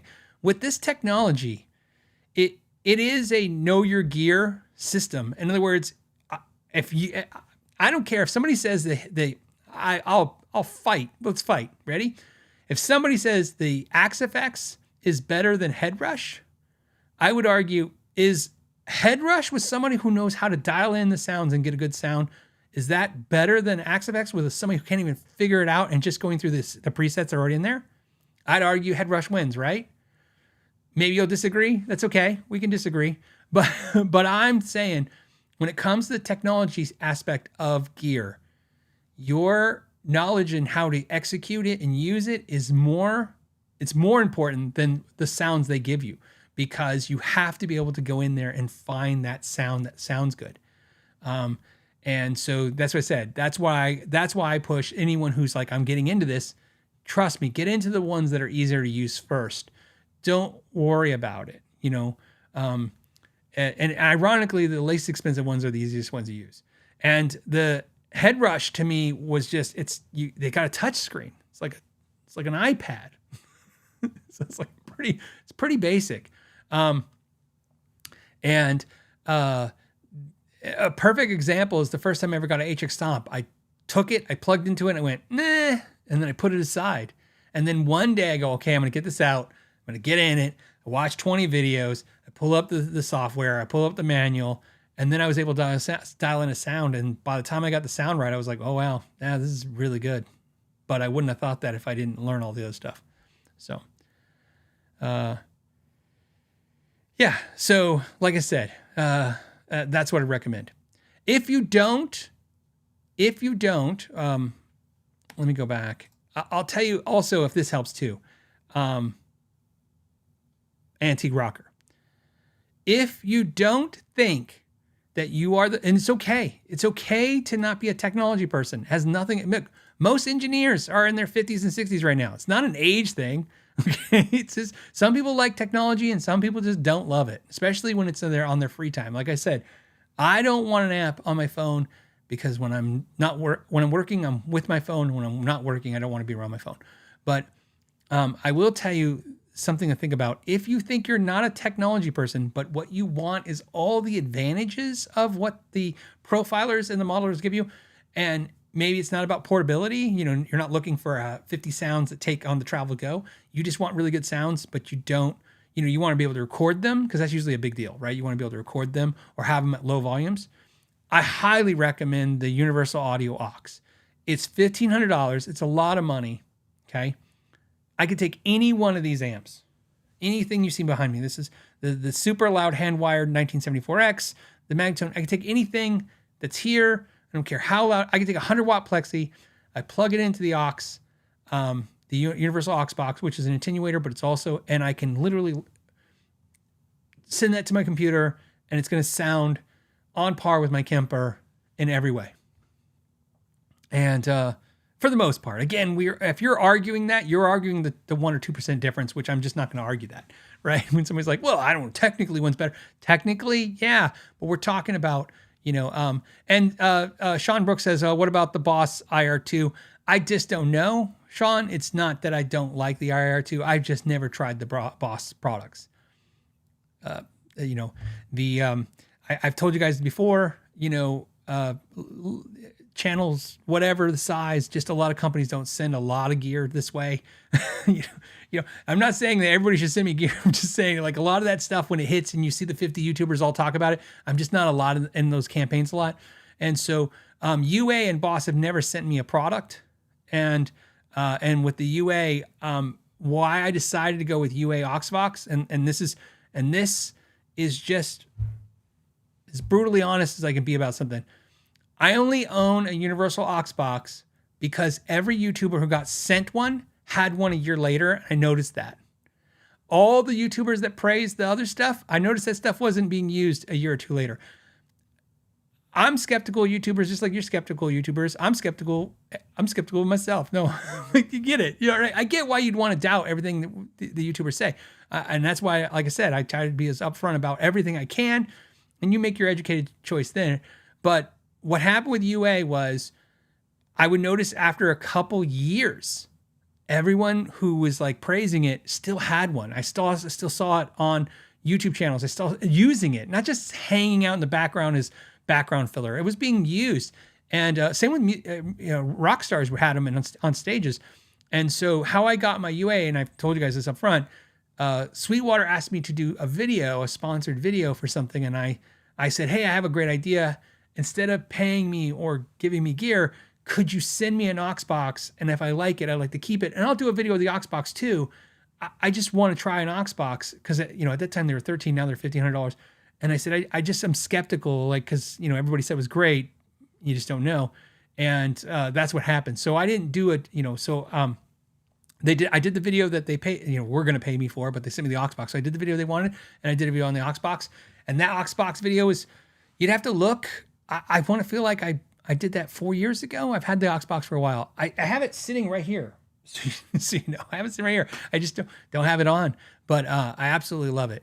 So, and if you have I told you guys in that aux box video, so that helps, I gave some suggestions how you can use 2 notes, which is a lot less money. So when I say, the aux box, I'm not telling you the aux box is best. I'm telling you, I have it, I like it, I use it. 2 notes though, is good. I in that video of the aux box, which, probably didn't make the aux box happy, I showed how the 2 notes could be just as good. My main thing about the aux box, and 2 notes is aux box, and this is my analogy, and this will also help you make a decision. I think UA, Universal Audio, especially the aux box, it's like Apple products. I think it's quality. I think it works. I think it's dummy proof. And if you want to change a lot, you can't. So I would liken, if you want, like the 2 note stuff, maybe the Boss is like that too. I don't know. Where if you're really into getting down the nitty gritty and figuring stuff out, you can do stuff. But with aux, it's like, you don't get a whole lot of choices. The interface is very weak. It's just like Apple. It's got its own proprietary power cables and weird crap. But like Apple, you could I'm a moron. I could turn on an Apple product and literally without thinking, things are happening. Same thing with aux box. It's dummy proof. You just turn it on, you set it, a couple settings if you want on your tablet, and you just go. So that's why I suggest things to new people like that. But it's expensive. But I would stick with my original suggestion, which is some kind of more basic modeler. Okay. We have Tone Seeker. Says, hey, Phil, I'm looking at purchasing either a Magnatone Baby M80 or Super 15. There are not a lot of comparisons. I know, that's why I had them send me 2 of one of each. I was like, please send one of each so I could do a video. Because like you, I was going out there and there was a couple good videos, but there was no real comparison videos. And I was really nervous because they're so expensive. And I'm skeptical, like, man, when there's a price like that much, what's the difference? He says, there's not a lot of comparisons out there. It looks like you own both. What are your thoughts? Best Plexi with clean. I'm doing the video. Okay. That is a video that will be out before I go to Indonesia to Cortec, the factory. So that is a video that will be out. So thank you so much for the super chat. We'll say, because of the super chat, I'll definitely make sure that gets finished editing and goes out. I'm going to compare the 2 and then give you my insights on which one I will tell you which one I think is better and why in each way, because there's something about each one that's really good. And what's nice is I think what I've determined, because I spent some time with them, this isn't like I just opened the boxes and checked them out. I mean, I've had these for months and months now. And I think there's something positive about each one. And then I'll tell you why I prefer one. I do prefer one of them over the other, but that may not apply to you. So that's why I'll give you both sides. So yes. Brad Guitar Miller says, happy pre-birthday. Thank you for all you do for this community, and I've learned so much from you. Keep an eye out from a custom CNC project. You rock. Thank you. I appreciate that. What's funny is you sent me a long time ago, you sent me a really nice pre-wired Telly unit, and I've been like trying to figure out like, you know, if there's this time to give it, we can do a giveaway, or if I can use it in a video. So I just let you know, sometimes you guys send stuff. We have a term. It means no disrespect. Okay, that's not what it means. When I say the term, I mean no disrespect to anybody.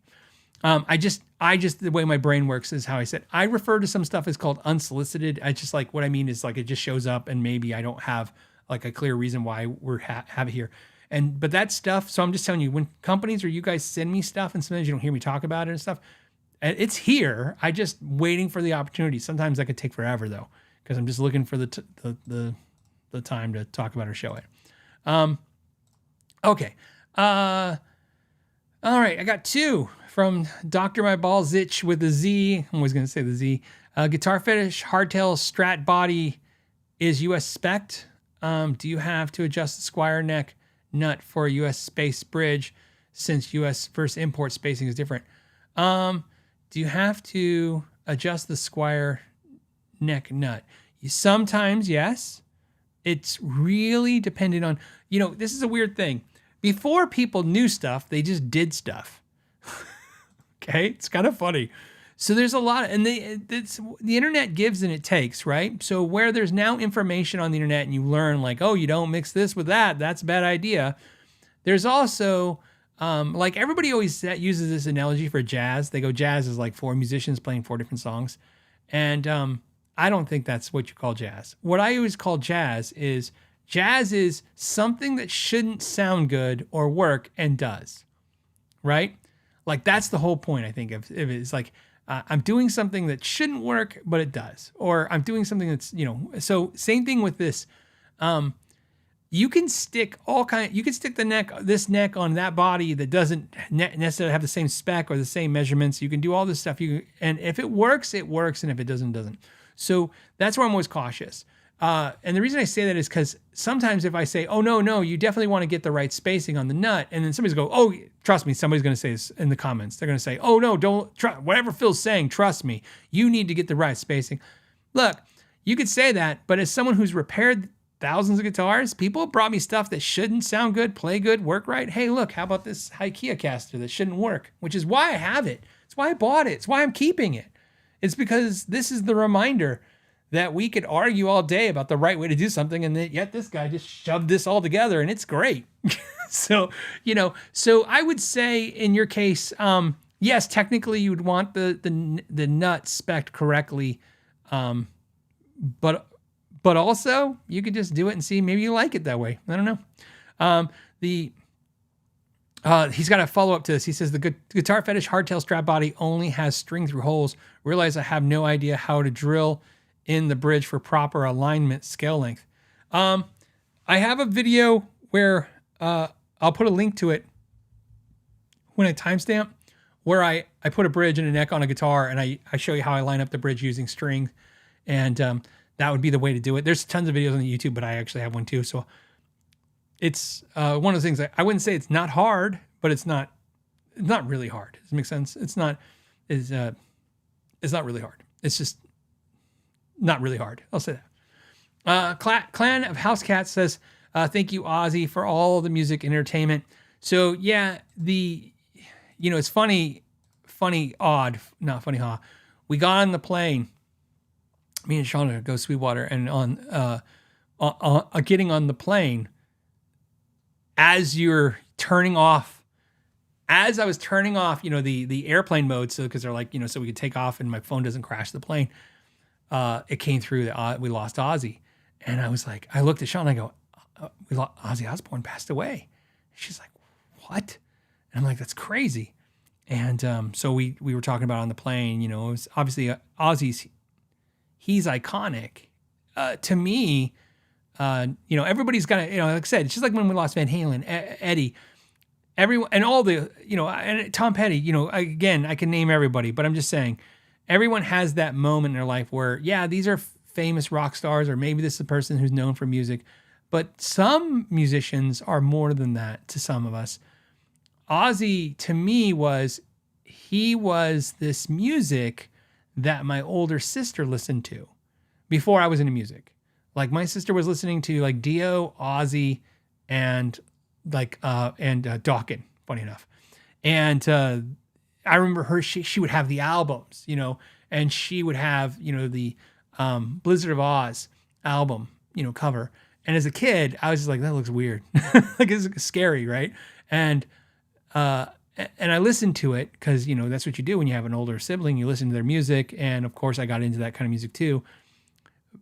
And Ozzy was, I would say, in the same vein in my mind, in my body, as Aerosmith, where I realized they were good. They were from a time before me, so to speak. But what they both did, that Ozzy did and Aerosmith in particular to me, is I was never thinking of Ozzy as like an influence or as anyone that's like, okay, you know, yeah, I'm a huge Black Sabbath fan or anything like that. I liked that music. I was listening to more, at the time, newer bands than him. And then when No More Tears came out, I was like, this is amazing. Whatever's happening here, amazing. And I am just huge. I'm like a huge Ozzy fan. And the reason I bring that up is because not only because Ozzy is amazing, and we'll get to the other things we need to talk to about this too. He's amazing, but he's multi-generational. I don't mean like some artists make some songs that are so good that they transcend time, like the Beatles, right? They're forever in a catalog of great music. But some musicians get to tap on different generations with new music. Like I said, I could almost start a fight. I don't want to, but I can start a fight with talking about Van Halen because of the Hagar time versus the Roth time. Ozzy, same thing. You know, somebody could be a Black Sabbath fan, and then somebody could be an Ozzy fan, and then somebody could be the more modern Ozzy fan. You know, the Zakk Wylde era Ozzy is what I would say. And that's what's great about someone like that, is that it's not just he's so amazing. It's just different generations can have the same emotion. Because the reason I say that is when we lose someone, you know, another person I'd be remiss if I didn't mention was Tom Petty, was like that too.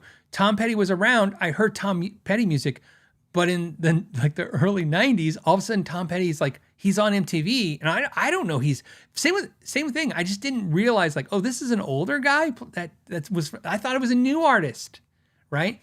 When I heard No More Tears, I knew it was Ozzy. I knew Ozzy was been around, but it was still like, to me, he was a new artist. It was new stuff to me. And so that's what's amazing about the Ozzy legacy like that. And of course, this is why I got to talk about this. So obviously we lost a lot of amazing, famous people this week, and like a lot. But one other thing that happened that was strange was we were getting on the plane to come back from Sweetwater, and you can't make this up. Like, it's so weird. I'm sitting there, the captain's talking, and they're like, please put your phones in, you know, technology in airplane mode so we can take off. And as I'm doing that, it says Hulk Hogan passed away. And I'm like, and then I think Shauna looked up the same thing, and she goes, what does it say about Hulk Hogan? I said, he passed away. And we're like, whoa. And like I said, that was just crazy. So yeah, it's, and like I said, yeah, Chuck died this week too, as well. We lost Chuck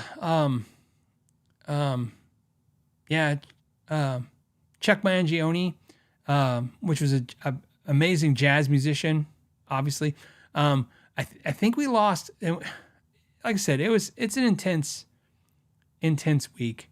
But as much as all the people that passed, that week it's always sad to hear this stuff. Sometimes when you see somebody you like and they, that you're a fan of, and they pass away, it has an impact. But there are people, fortunately, for me, Ozzy is one, like Eddie Van Halen, not just because they're musicians. There's a lot of great musicians who passed away that I'm like, oh, I'm really sorry they're gone. But there's a difference between that and just what I'm saying, not a value thing.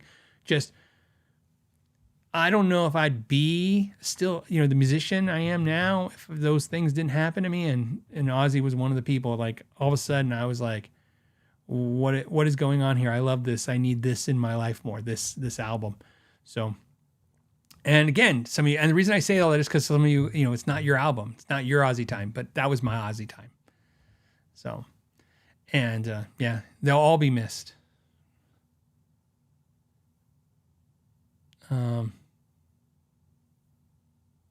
Oh yeah, Brian says I looked it up. Somebody said, and again, I apologize. The guitarist from Golden Earring, is that what it is? Earring also passed away. I'm not as familiar with his work. I think this is where you're like, I don't want to disrespect him. I think he's an Irish or a Scottish artist. Does anyone know? Can somebody just put that in the comments so I don't leave like looking like a jackass for saying that? But like I said, there's artists that like I'm familiar with, but I mean, I'm just not as familiar with. And then Brian's also mentioned we lost Malcolm Jamal Warner, and Malcolm Jamal Warner, same thing. I didn't know he was a musician until I was listening to the podcast, and one of them was Jeff Giesel's live show, and he's Dutch. Okay, thank you for clearing that up, guys. See, I didn't want to insult anybody. Thank you for. But with Malcolm, I found out through the Jeff Kiesel live thing that he was a bass player and he was playing Kiesel basses. But the more important takeaway is he was a bass player. I didn't know that. So I was like, well, that's crazy. So yeah, it's just horrible to hear this stuff. So yeah. All right, let's move on. Thank you guys for bringing that stuff up. It's nice to honor as many people as we can. Because just a reminder, I talked about this before. Ozzy, unfortunately, for me, he's what I talked about when we lost Eddie Van Halen and we lost some other artists. He's on my didn't get to see list. And I told you guys that that's what COVID took from a lot of us as musicians, aside from 1,000 other things. It took, I didn't go see concerts for 3-4 years. And I'm not going to be happy, or I don't know. I'm bitter about that. I'm bitter because, as I told you guys before that, I was making an attempt. I saw everybody I could. I've seen, Elton John. I saw Kiss. I saw, anyone who did a farewell concert, I would go see it. Anyone who does anything, I would go see it. I went and saw Barry Manilow. I talked about this. Like, everybody's like, Barry Manilow. I'm like, I want to see. I'd like to say I saw Ozzy before, and now I can't. There's no way to say it.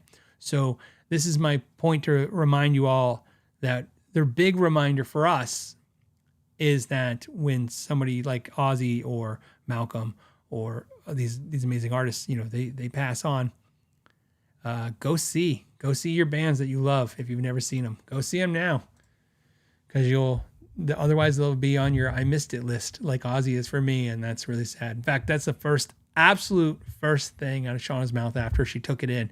She's like, man, we never got to see him live. And I'm like, I know. She's like, and he was on our list. He was on our list. Ozzy was on our list to see live. So, Mr. S, let's go on to the next subject. Happy Friday. The Bigsby pedal by Game Changer Audio has been out for a while. Have you or your chat heard good or bad things about the results of using it? I don't know anything about it. I will pin this right now so I can take a look at it later, especially tonight, but I don't know anything about the Bigsby pedal. Anyone have any feedback for Mr. S? Put it on the comments so we know. Greg says, hey, do you think any potential damage issues with mixing metal types on a Floyd, like having titanium saddles inserts but not titanium saddles? Not that I'm aware of. I guess your concern would be obviously harder metals would then wear against the softer metals. I just don't see that as a potential issue, as there is all kinds of components that are all kinds of already made of, like, some stuff are going to be made of like really hardened steel, and then stuff is going to be made of a softer like pot metal stuff. So there's already kind of stuff like that.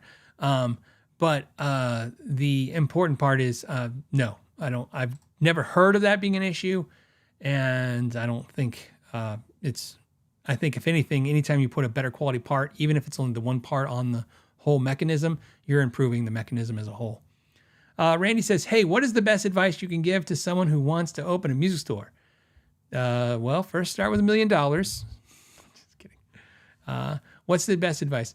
I've talked about this before in the past. I'm going to give you the very best advice I have, which is a music store if you're going to open a music store, the most expensive overhead you're going to have is the rent, by far. Unless you open a big music store and you have lots of employees, but I'm sure if you're doing that, you have some money, okay? But if you're going to open a music store the way a lot of music stores get opened, which is a one person's mission to make music part of their life and put music equipment on the wall and try to interact with people, the best thing you can do is learn everything you can about negotiating leases. The lease will destroy you. This is not even music store advice, but this is absolutely important. Music stores, profit margins are not very big, even if you deal with used and you're like, well, sometimes they're double. It's not enough. And the lease will destroy you. And the biggest mistake everyone makes, and you will make too without that advice, is assuming that the landlord is vested in you succeeding is absolutely not true. Not in any way whatsoever. You'll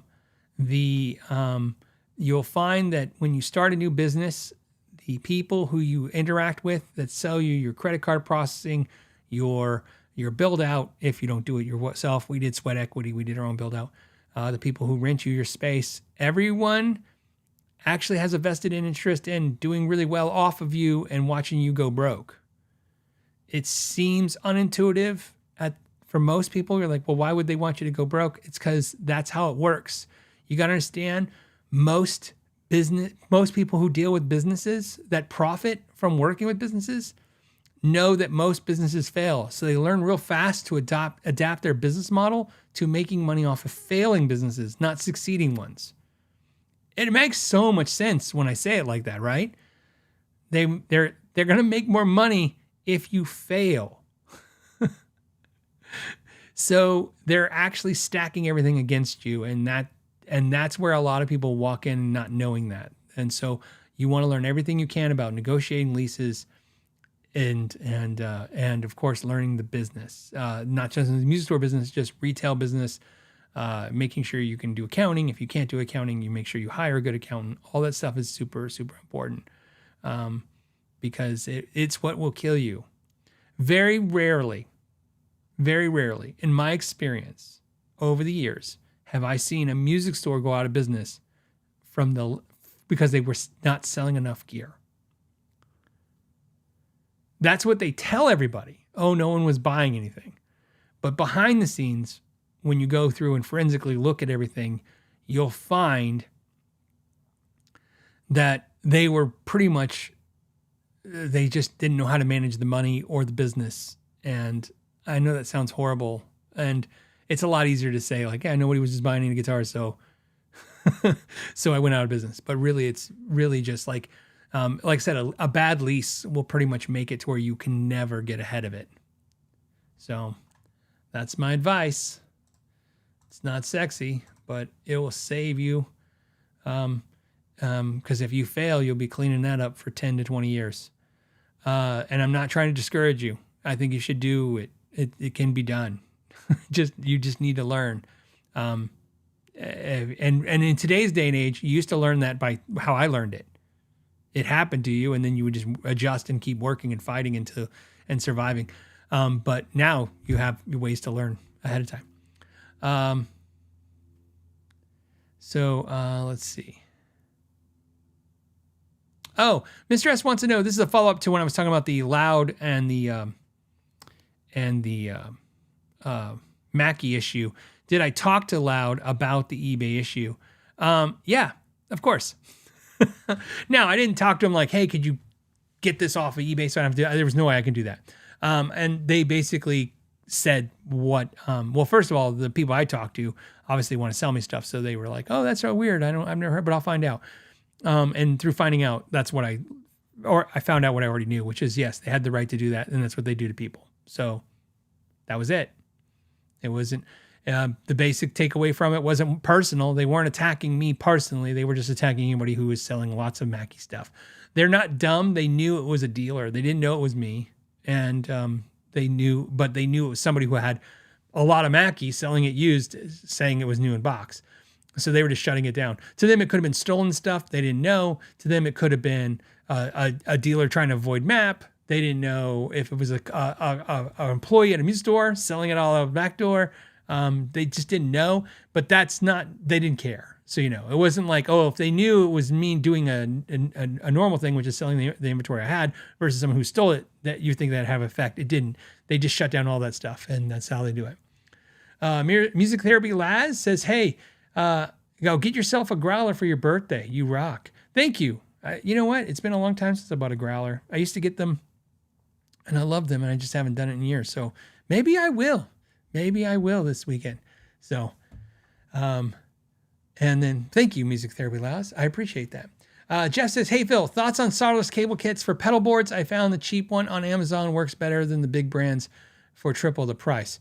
Yeah, I could see that. I've done one solderless cable kit. I did the Daddario one when I did a pedal board build, and it was okay. That's what I said in the video. Hey, it works. I'm not a huge fan of solderless kits. They make me nervous, and I don't want to testify to quality of them. Like I was a George L cable dealer, and George L I thought made the best ones quality wise for sure, just in my opinion. But over time, they would still fail. I just find they fail a lot. And here's why I think it happens. Everybody always talks about how the quality of the solderless kits are not very good. My mother used to yell at me a lot as a kid for yanking the cables out of the wall, the power plugs, like, like the vacuum. Did anyone else do this crap? I used to grab, like I'd be in the middle of the room and I was done vacuuming. I just take the power plug from the vacuum and I just pull it out of the wall. And my mother would be like, don't do that. I used to be like, what? I don't know. I always thought maybe she was afraid I'd whip it into something or something. It was later. It was like when, God, I'm so old. When my mother would say, don't stretch out the phone cord. And then one day you'd be on the phone talking to somebody and the phone would crackle because the cable was stretched out and it was all broken. And the same thing with the vacuum thing. One time, like it just broke off and you're like, oh crap. Same thing with solderless cables. I think they work fine, but I'm aware of the fact that I'm still pulling out the vacuum cleaner cord the same way. I'm still pulling on cables this way. And the solderless cables, if you pull on the cable, if you unplug if you don't grab it from the actual source and pull it out gently, you are going to have issues with, so when everybody says, like I saw Rhett Shaw say, like he hates solderless cables and it work. And I remember thinking like, oh, poor Rhett. He's like me. He ain't getting it from the cable. We're just both idiots. You can't be an idiot. You can't be lazy. I'm all of those things. I'm lazy. I'm an idiot. It's just, and I know I could correct the behavior and move on. I just rather have cables that I know I can pull on and not worry about it. So, I don't know how to say specifically the cheap ones you found are better than the better ones, but I can tell you that they're all susceptible to, if you yank on them, they just don't do well. So you got to take better care of them. And so the advantage is you can make them the exact lengths that you want. The disadvantage is they take less abuse in my experience with them. But I still think I like George L the best, but who knows? I don't even know if George L's still in business anymore. Isn't that funny? Anyone else know? If you guys know, put it in the comments. And then let's do these last two super chats, and then we'll grab one from Amanda. This was from I'm gonna say Volify. Says I bought a cab from a local builder, but it's poorly made. Oh, okay, that sucks. Should I have bought a brand name one instead? Any thoughts on this? Cheers. In my travels, hand-built local small stuff is usually not better. Everyone is a self-proclaimed, master luthier. Everyone's a self-proclaimed amazing amp builder. Everyone's a self-proclaimed cabinet maker. I mean, that's just how that works. And some of them are just bad at business, but good at actually doing the stuff. Some of them are good at business, but bad at making the stuff. Some of them are bad at both. And it really sucks because deep down, I think a lot of us, the majority of us, we want to support someone who's like us. I want to support someone who's feeding his family or her family with the money I give, not investing it in their new, sports car or whatever, you know what I'm saying? You know where I'm going with this. But I used to have this problem when I had the store with small builders. You know, you'd work with them, but they were problematic sometimes. That still didn't stop me from doing it on YouTube. And as I've told you on YouTube, I'd say 60% of the time it's not going to end well when I work with small builders, which is why I go hard to vet them so that you don't have hopefully an experience from somebody I suggested to you. That's the worst feeling in the world. But I have made that mistake and maybe given somebody a spotlight that I just didn't vet enough. And that's why, and I have to take the abuse of that. So, some of these people, they'll go, hey, Phil's a jerk. We reached out to him and he's just being difficult. I'm like, I am being difficult. I'm protecting the consumer. And if you really want to work with me, then we're going to go through this process together. And same thing because of what happened to you. You spent a lot of money. You could have just bought you could have probably bought a Harley Benton cabinet. It probably works fine. So I'm sorry that happened to you. I hope it doesn't discourage you from ever working with a small builder again. If you notice, all my bad experiences never stopped me from working with small builders, but it sure changes the way I perceive things. And the one thing I will tell you is I don't like resumes. Like, I don't like people who give me a resume. You've never heard me do it on this channel. I'll never do it to you, and I don't want to. You've never heard me start a video going, "Hi, my name's Phil McKnight, and I've owned a store, and I did this, and I did that, and then I did this, and then I did this, and now I'm going to tell you about this." I don't need someone to give me the resume. You just start talking. I'll figure out how full of crap you are fast. Not fast enough, but I'll figure it out. And same thing, I think, is I'm always skeptical if somebody's like, "Oh, I studied under the greatest guitar builder in the world, and now I'm building guitars." I'm like, you know what? Just hand me a guitar. You let me play your guitar. And so the same thing. The one thing I will tell you is one thing that I look for really hard when it comes to a small builder is to find someone who actually had a real experience with them and that I can trust and say, okay, how was that experience? And a perfect example of that. There's a builder recently, like I said, they sent me a guitar. I have the guitar here at the house right now because I don't know what to do with it. And they wanted me to do a video. And so I reached out to my patrons and I said, hey, have you heard of this? And one of my patrons was like, yeah, I bought a guitar from him. And this is the horrible experience, what happened. And they showed me essentially the proof of that horrible experience. And I'm like, that doesn't mean I'm not going to work with a company. It just means I'm vetting them even harder now because I have something like that tells me that that's a red flag that they treated somebody like that. So I would also say too, I don't know why I'm saying say too. Also, if you don't mind, maybe if you send me a message who the builder was. Now, that doesn't mean I'm going to dox them here on the channel. You got to understand the problem with having, a podcast that's getting like 50,000, 40,000 views on YouTube and another 40,000 views streamed. So 100,000 on average to 150,000 streams and views per episode is I could cause a lot of damage to a small company real fast that I don't mean to cause. I don't know you either. So I haven't vetted you also. So, but if you let me know who they are, I'll look into it. And if there's something worth sharing with everybody, I'll share, so just something to be aware of. And then Arnis sent me, happy birthday. Hey, thank you. It says, you're the man. That's good. You guys are so nice. That Dan Electro looks absolutely beautiful. I hope you have a great weekend. It is absolutely beautiful. Like I said, I'm super, super excited about it. I don't know why. I think it's a beautiful guitar, and I like Dan Electros. And in person, it just sounded and played so good. So I'm like, that's just the way to go. Okay, let's see what Amanda sent, because she sent a lot of stuff, and I was not getting to it. Thomas, this is self-indulgent, so I might do another one after this. Thomas said, hey, Phil, curious, what made you choose the Amp Nation Wonderland Overdrive over the Overdrive Reverb? That's a great question, and thank you for asking that.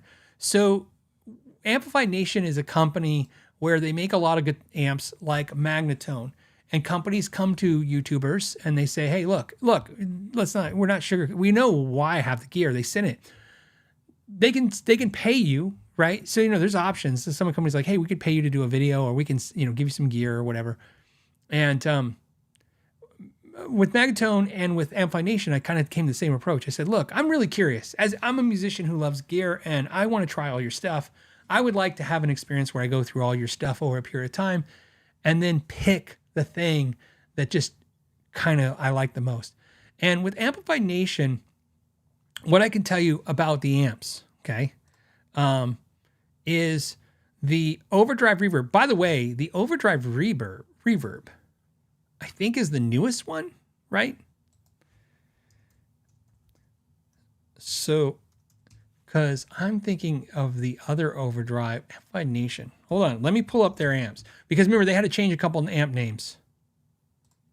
Remember, I told you guys when the Dumble guys popped out of nowhere saying, hey, we're back. We're not really making anything, but we're back. And then all of a sudden, Amplified Nation changed names. I'm like, oh, and that could be a coincidence, huh? Okay, let's look and we'll share. So maybe this will be the last question because there's going to be a little. Okay, amps. Okay, so I have tried. Oh, okay, yes. All right, I just want to make sure. Yes, Ampliphonics Gang, the Phoenix Fury. It was not one that's changed. The Dirty Wonderland, the 6-string sustain, which is, I think it was the 6-string singer. There's the Trim Drive, which is different. So the Overdrive Reverb, I tried all the amps except for one amp, and that amp is actually downstairs, and I'm going through that one right now. And that amp is the, hold on, I'm pretty sure that amp is the Trim Drive Deluxe. I have not opened it out of the box. I have no idea what it is, but that's their newest amps. They sent me the newest amp. So what I did is I tried all of the Amplified Nation amps. At any point, any one of them, I personally thought they were great. So, I mean, if that was the amp I kept, I'd be like, that's the amp to keep. But over time, what I was figuring out was like, okay, what did I like about each one? Some of them I thought they did a great clean and the Overdrive was nice. Some of them I thought the Overdrive was amazing and the clean was nice. This amp was the most compromised amp. So I guess to just get to your question as easy as possible, the Wonderland Overdrive, why did I go with that one? Because I didn't think it was the best one of the bunch, but it did the most out of the bunch. Ampliphonics and Gain, I thought had the best, like higher gain, mid gain sound and a great clean, and it was like fantastic. But the lower gain sounds, I thought they were great. See, like I said, in and of itself, isolated, it was great. But comparing it to another Amplified Nation, I was like, oh, the lower gain of like the Overdrive Reverb, it was really good too, right? So this one I think it wasn't the best single amp of the series. It just had the most variety of the amp series. And I'm not keeping 10 amps. That's just not going to happen. I mean, I already have too many amps now. I like having, some amps, but I just don't need 20 amps. There's just no way. There's no place for them here size-wise, and it's just a lot. And keep in mind, when I say a company sends an amp stuff, as you've heard other YouTubers talk about, you're trying to be compensated for your work, your time. And so sometimes you're like, this product is so good, I'm just going to keep the product. That's actually like me. In my mind, it's almost like buying it because it's like I sell it, pay myself, or I could keep it and enjoy it. And I'm like, well, I'll just do that. So that's why I did it that way. I hope that makes some sense. Yeah, Susan says the Steel String Singer was my favorite by them.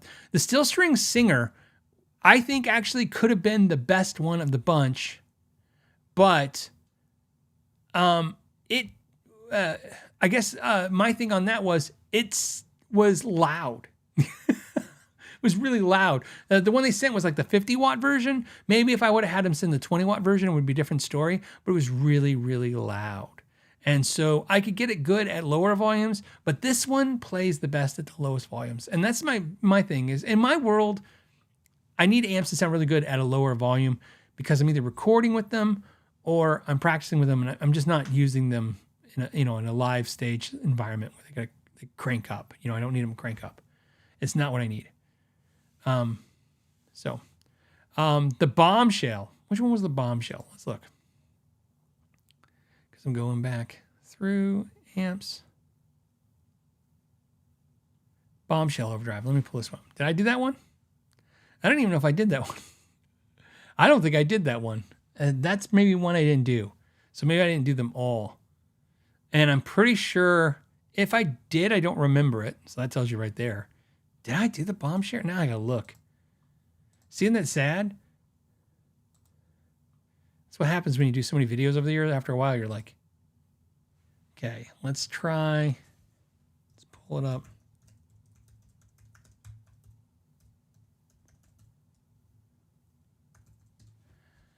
it's not showing I did it. Nope. Ampliphonics and gain. So maybe I didn't do the bombshell. I did the steel string singer, which isn't called that anymore. So maybe I didn't do that one. And I think, if I recall, I can tell you, I watched RJ's video and I'm pretty sure I'm looking at it right now. It did not have reverb. So that if I'm right, which it looks like I'm right, it doesn't have reverb, is why I haven't sent it out. I was very focused on wanting one with reverb. Look, this amp is to me is like my, the John Mayer, Joe Bonamassa thing, and I like having the reverb with that sound. So that's what's really important to me is the reverb. Like the Magnetone's no reverb, but that to me is getting like the slash or the blues rock or rock sound. So I didn't need necessarily, although I think if Magnetone had reverb, I'd be even more happy, but it doesn't have it. Okay. On that note, I think we did it. So it's funny. Unfreaking Believable says still looking at Bad Cat amps. Yeah, what's funny is I'm actually weirdly enough back to playing my Cub. That's the amp I'm playing now is the Bad Cat Cub. I like the Black Cat. I like all the Bad Cats I've had, but really what happened, the Era was amazing. Like I said, the Era amp, the Era 30, the only reason it wasn't, like I said, it was one of the best. I'd put it in my top 5 amps I've ever played through in my life. No reverb. And at some point, practicality does come in. You're like, this amp sounds great, but I got to run things through the effects loop and do all this stuff. And in the Cub, I can just turn it on and play. And so I decided I like the Cub. It's part of it's part of the world of me. Like this week, I'm making content, I'm traveling, I'm doing stuff. And when I'm making content, it needs to form and function well. When I'm doing it on my personal time, I need it to form and function well. Otherwise, I'm not going to use it. So on that note, we'll let you go. I will be here next week. So, the only show there's going to be a pre-recorded show coming up in a couple of weeks when I'm in Indonesia. But other than that, and then look for some cool new videos from Sweetwater. I did some cool videos at Sweetwater that I think are going to be fun. Since I had to do the interview with him, I went and did the interview and I said, hey, can I run amok and do some fun, cool videos?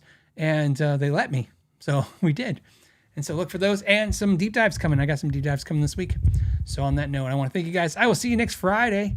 And as always, I want to thank all of you for supporting the channel and, tip your waiter. All right, guys. If you're learning something or having a good time, don't forget you can subscribe for free and help this channel. Or for $10 a month, you can join me on Patreon for live